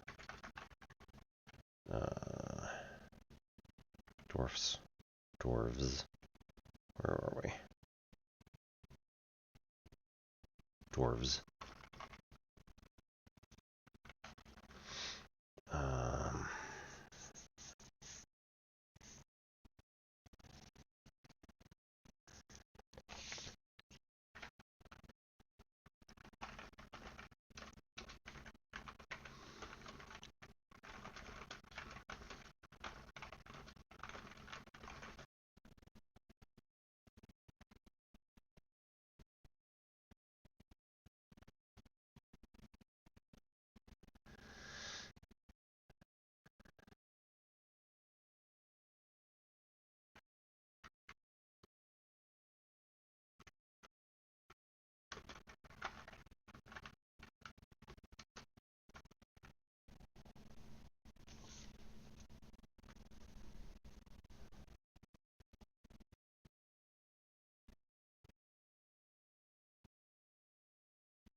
You know what? This could be a whole sentence. Loyal dwarves conscripted the front lines, taking on the machinist shops. Many of the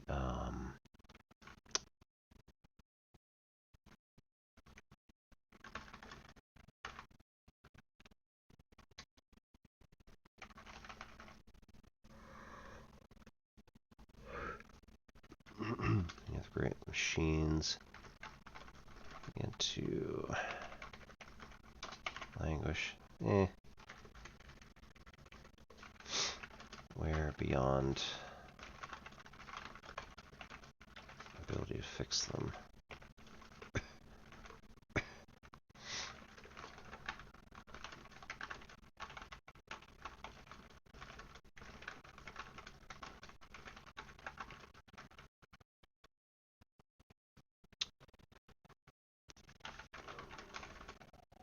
Not really losing, but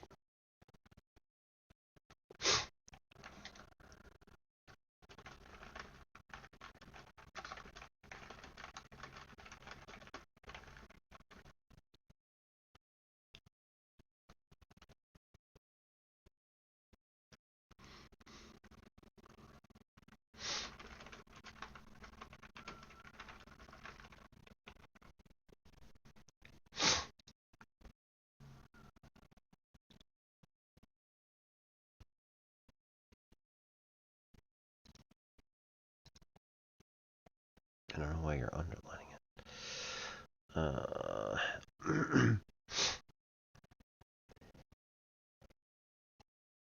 Okay.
So the scientists were able to discover the nature of the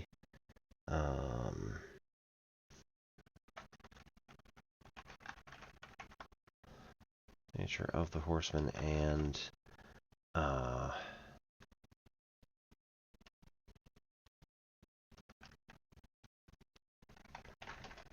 we're able to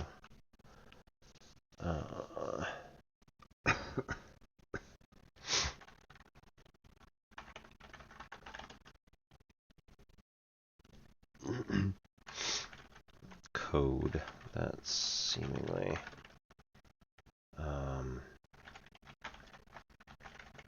deactivated the Orions.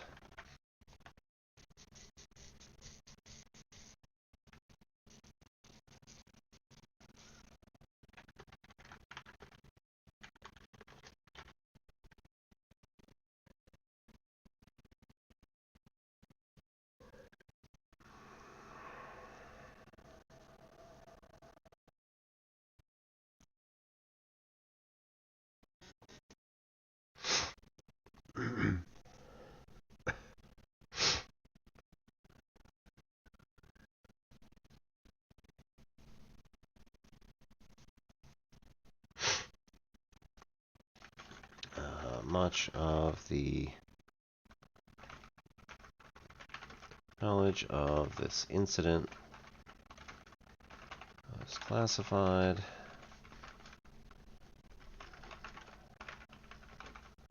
and never spoken of. Yeah, well.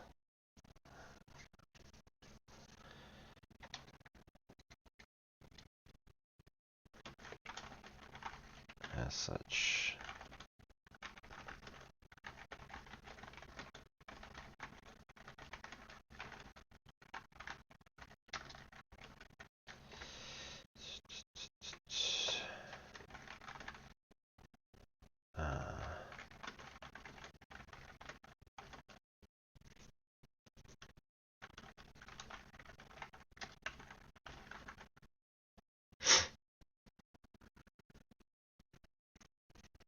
Bodies are taken to a bunker near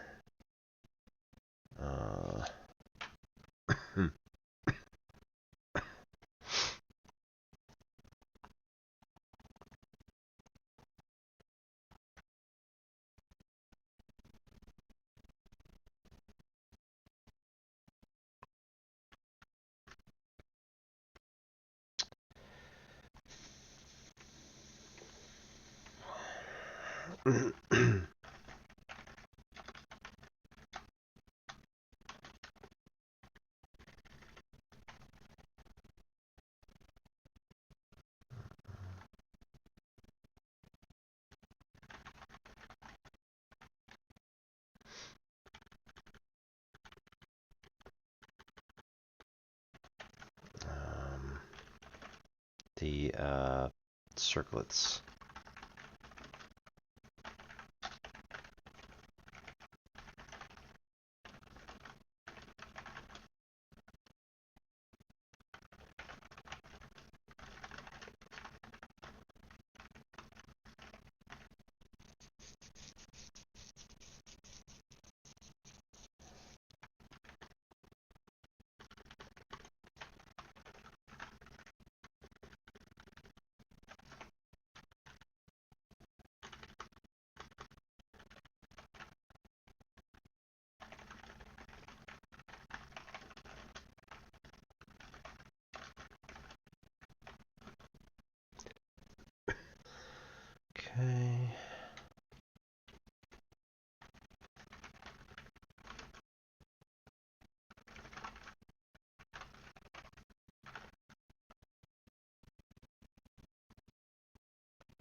Okay, so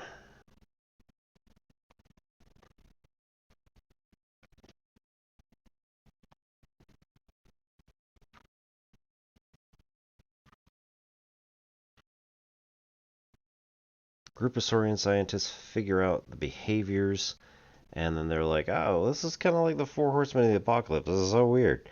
And then they just renamed them Famine, War, Pestilence, and Death. Scientists were able to discover the robotic nature of the Horsemen, but the circlets they don't know anything about it. So they just like, it's just jewelry. So they kept them with the Orient hosts. Bodies were taken to separate bunkers scattered across the continent.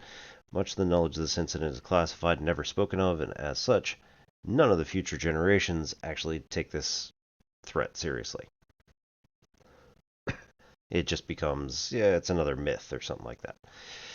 So the Horsemen lay dormant for centuries, nanobots waiting until, again, people just forget stuff, near to 950, which is like almost 500 years later. War is able to reactivate their Orion. Escape captivity yet again.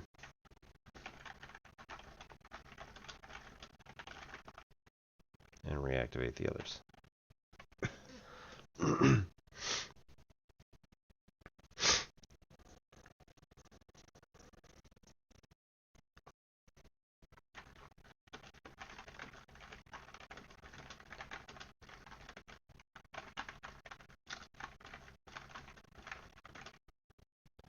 They decided to work much slower this time, utilizing a 50-year plan for 50-year plan for domination.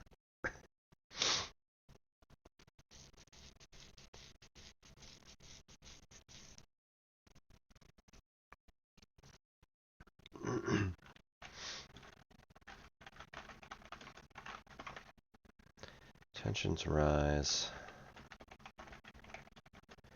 Nation states vie for power. Rose.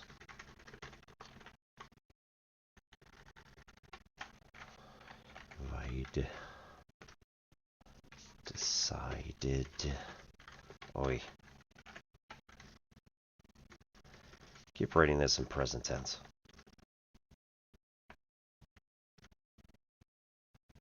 Well, was able to reactivate, escape, and reactivate the others.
Alright, but it all seemed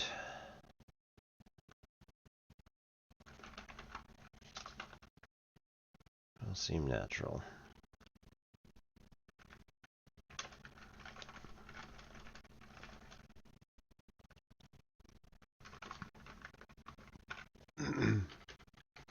Except one, sorry. Dun dun dun.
Next question is, do I have a plan for the prophet?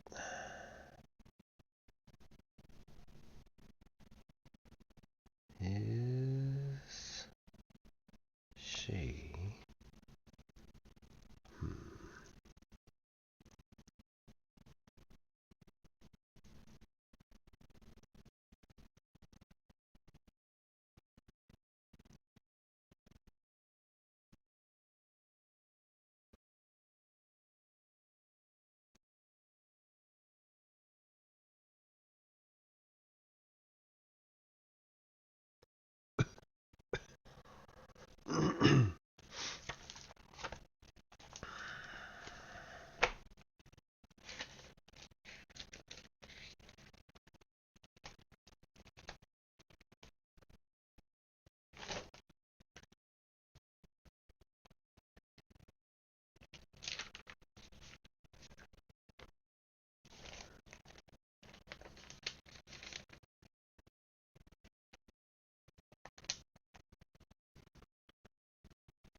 Yeah, I don't know that I know where she is from. So that makes it kind of interesting. Okay.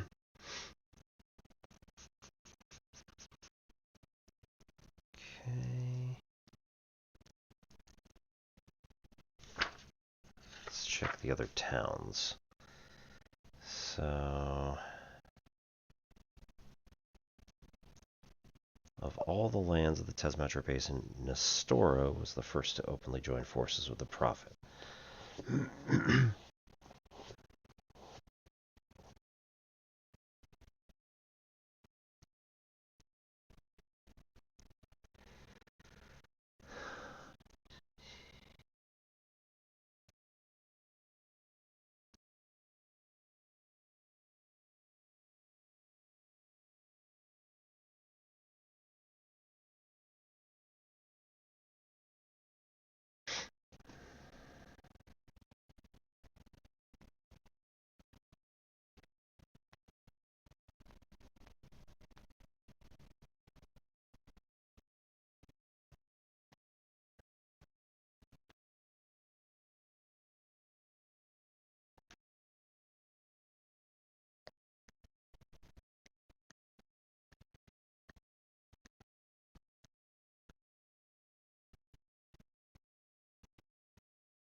How's everybody doing tonight, by the way?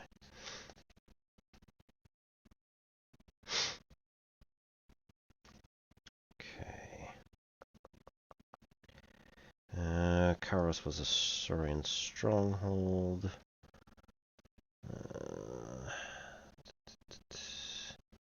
Cataclysm shook the foundations, bringing the towers tumbling down, burying the people beneath glittering symbols of their success. As the Chaos War broke out, the people of Kairos at first thought they were safe behind their famed fanged wall. Unfortunately, it wasn't an army that came to lay the city low, it was a magical virus called the Data Plague. Right, so Kairos is not particularly on the side of the Prophet.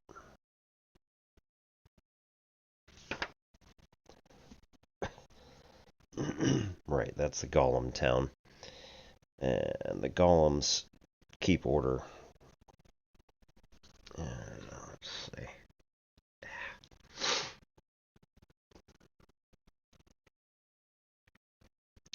Varacus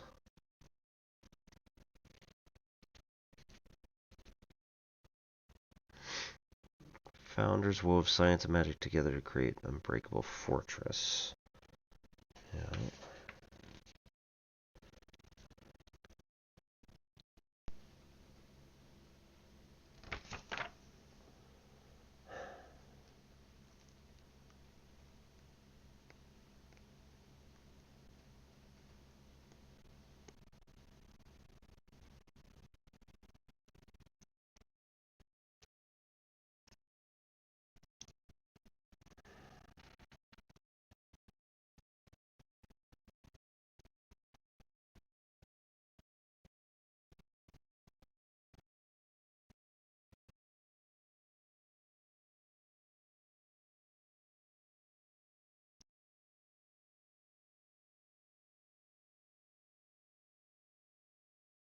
Okay.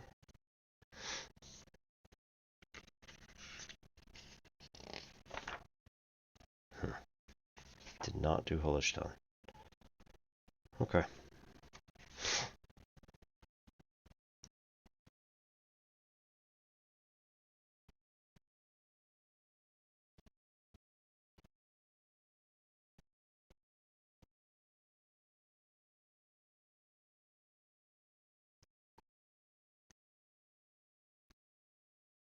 Hmm.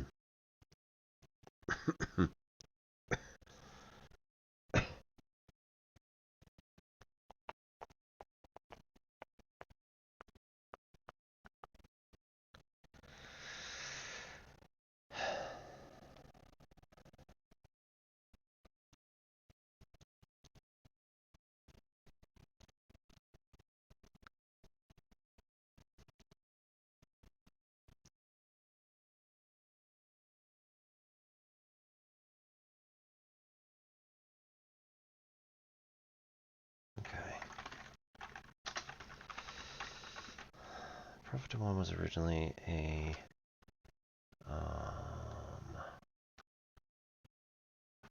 what is the school of magic we're going with? Mind Arcana.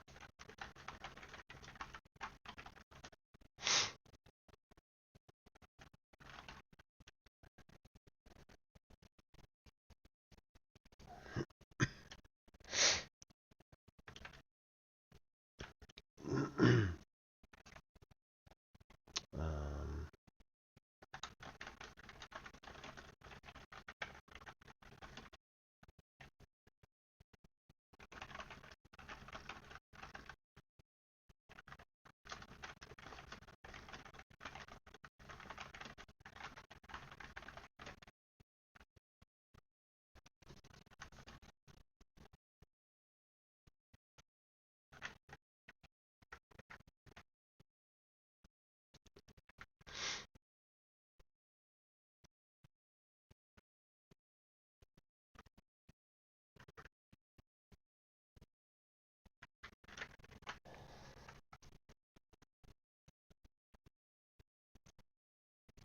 Empathy.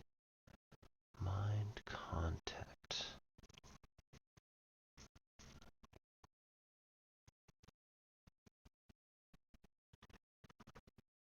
You know what?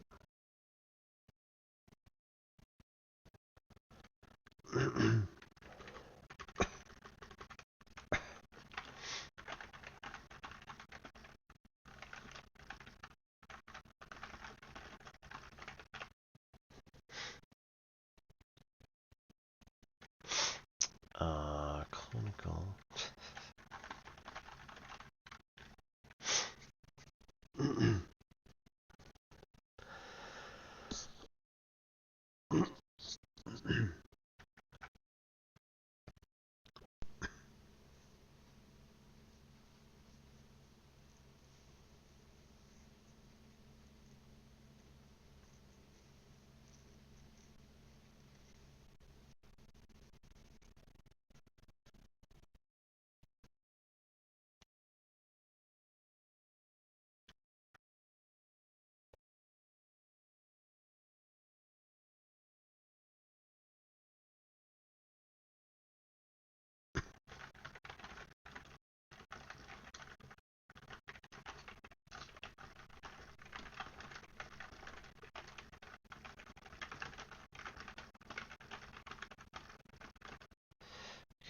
Empathy, mind contact, and mind shield were specialties.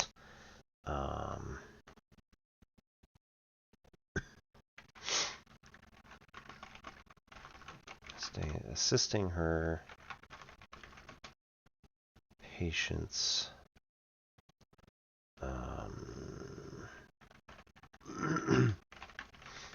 work through trauma and while.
Dr. Dewana, she was known.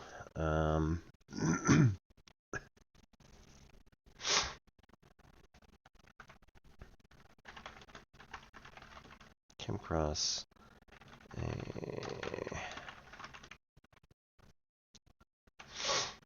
rambling, incoherent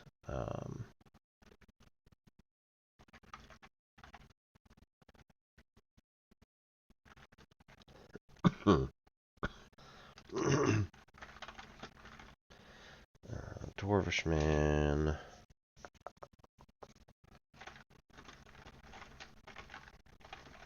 Streets of... Where's she from? It's not like it's going to really matter, because, again, we can do basically anything we want here.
We'll do Nestora.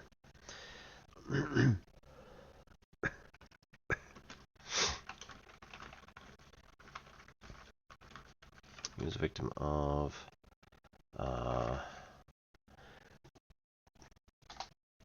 the Orion War.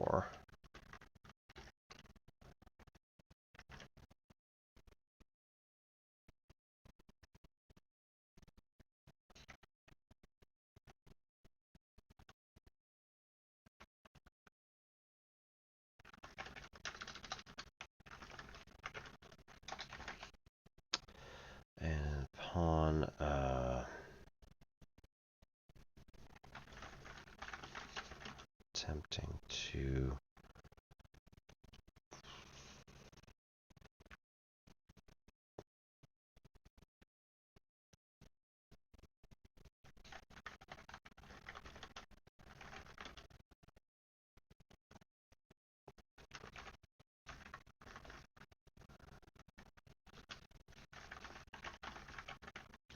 undiscovered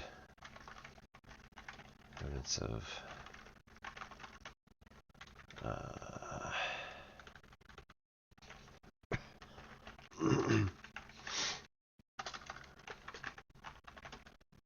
arcane tampering.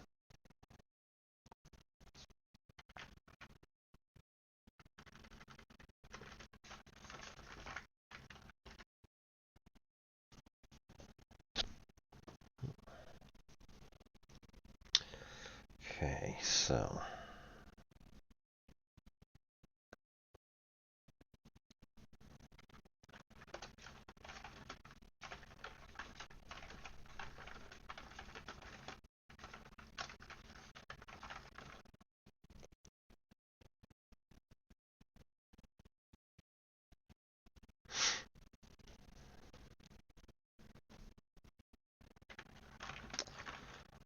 deeper she read into the subject, the more she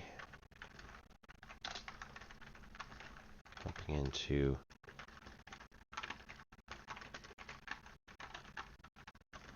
Intelligence Directorate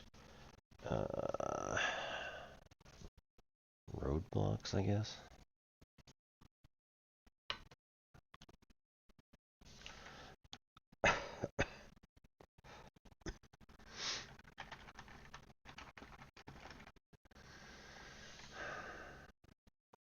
Disapproving.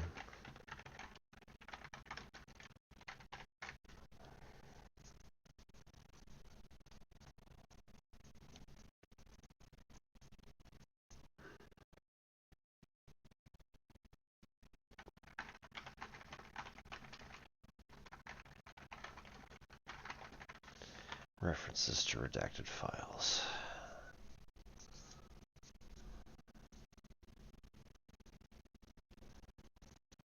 Okay, then what's going to happen?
She saw the conditions in which he lived, including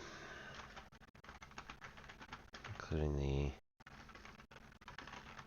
manipulation of his mind by war, which altered her personality.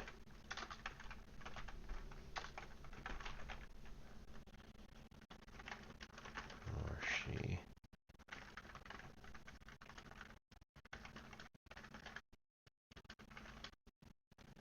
she revisited his mind to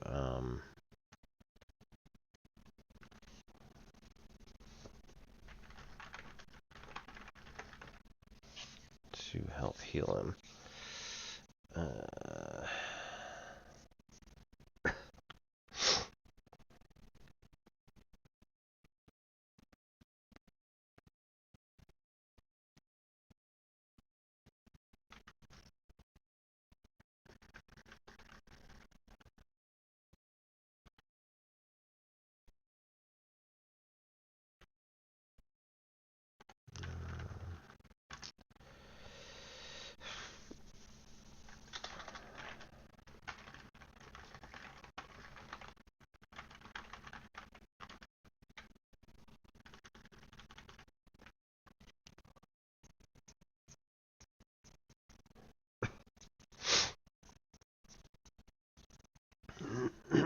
Alright. Altered her personality the more she revisited his mind to help heal him.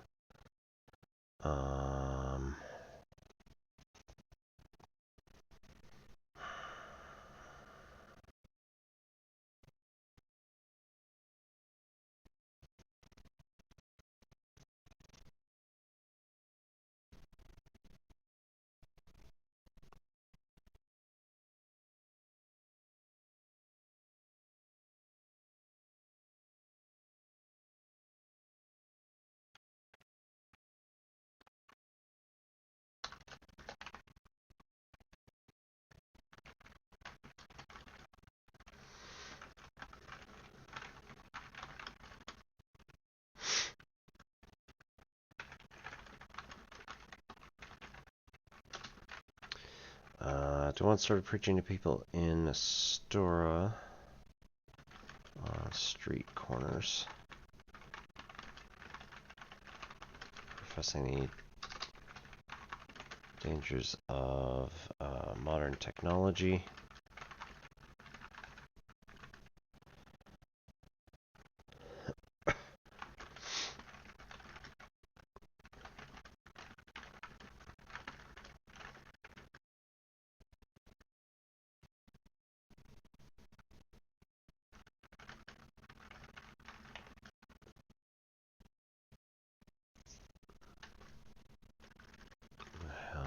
Either to mitigate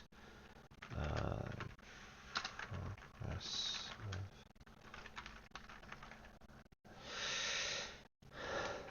or destroy it out. All right.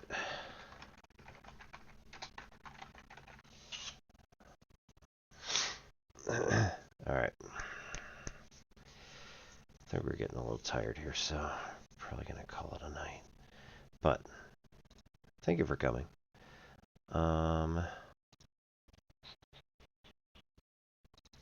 We're going to keep doing this on Thursdays. I think it's working out pretty well. And then we'll see how far we can actually get with this thing.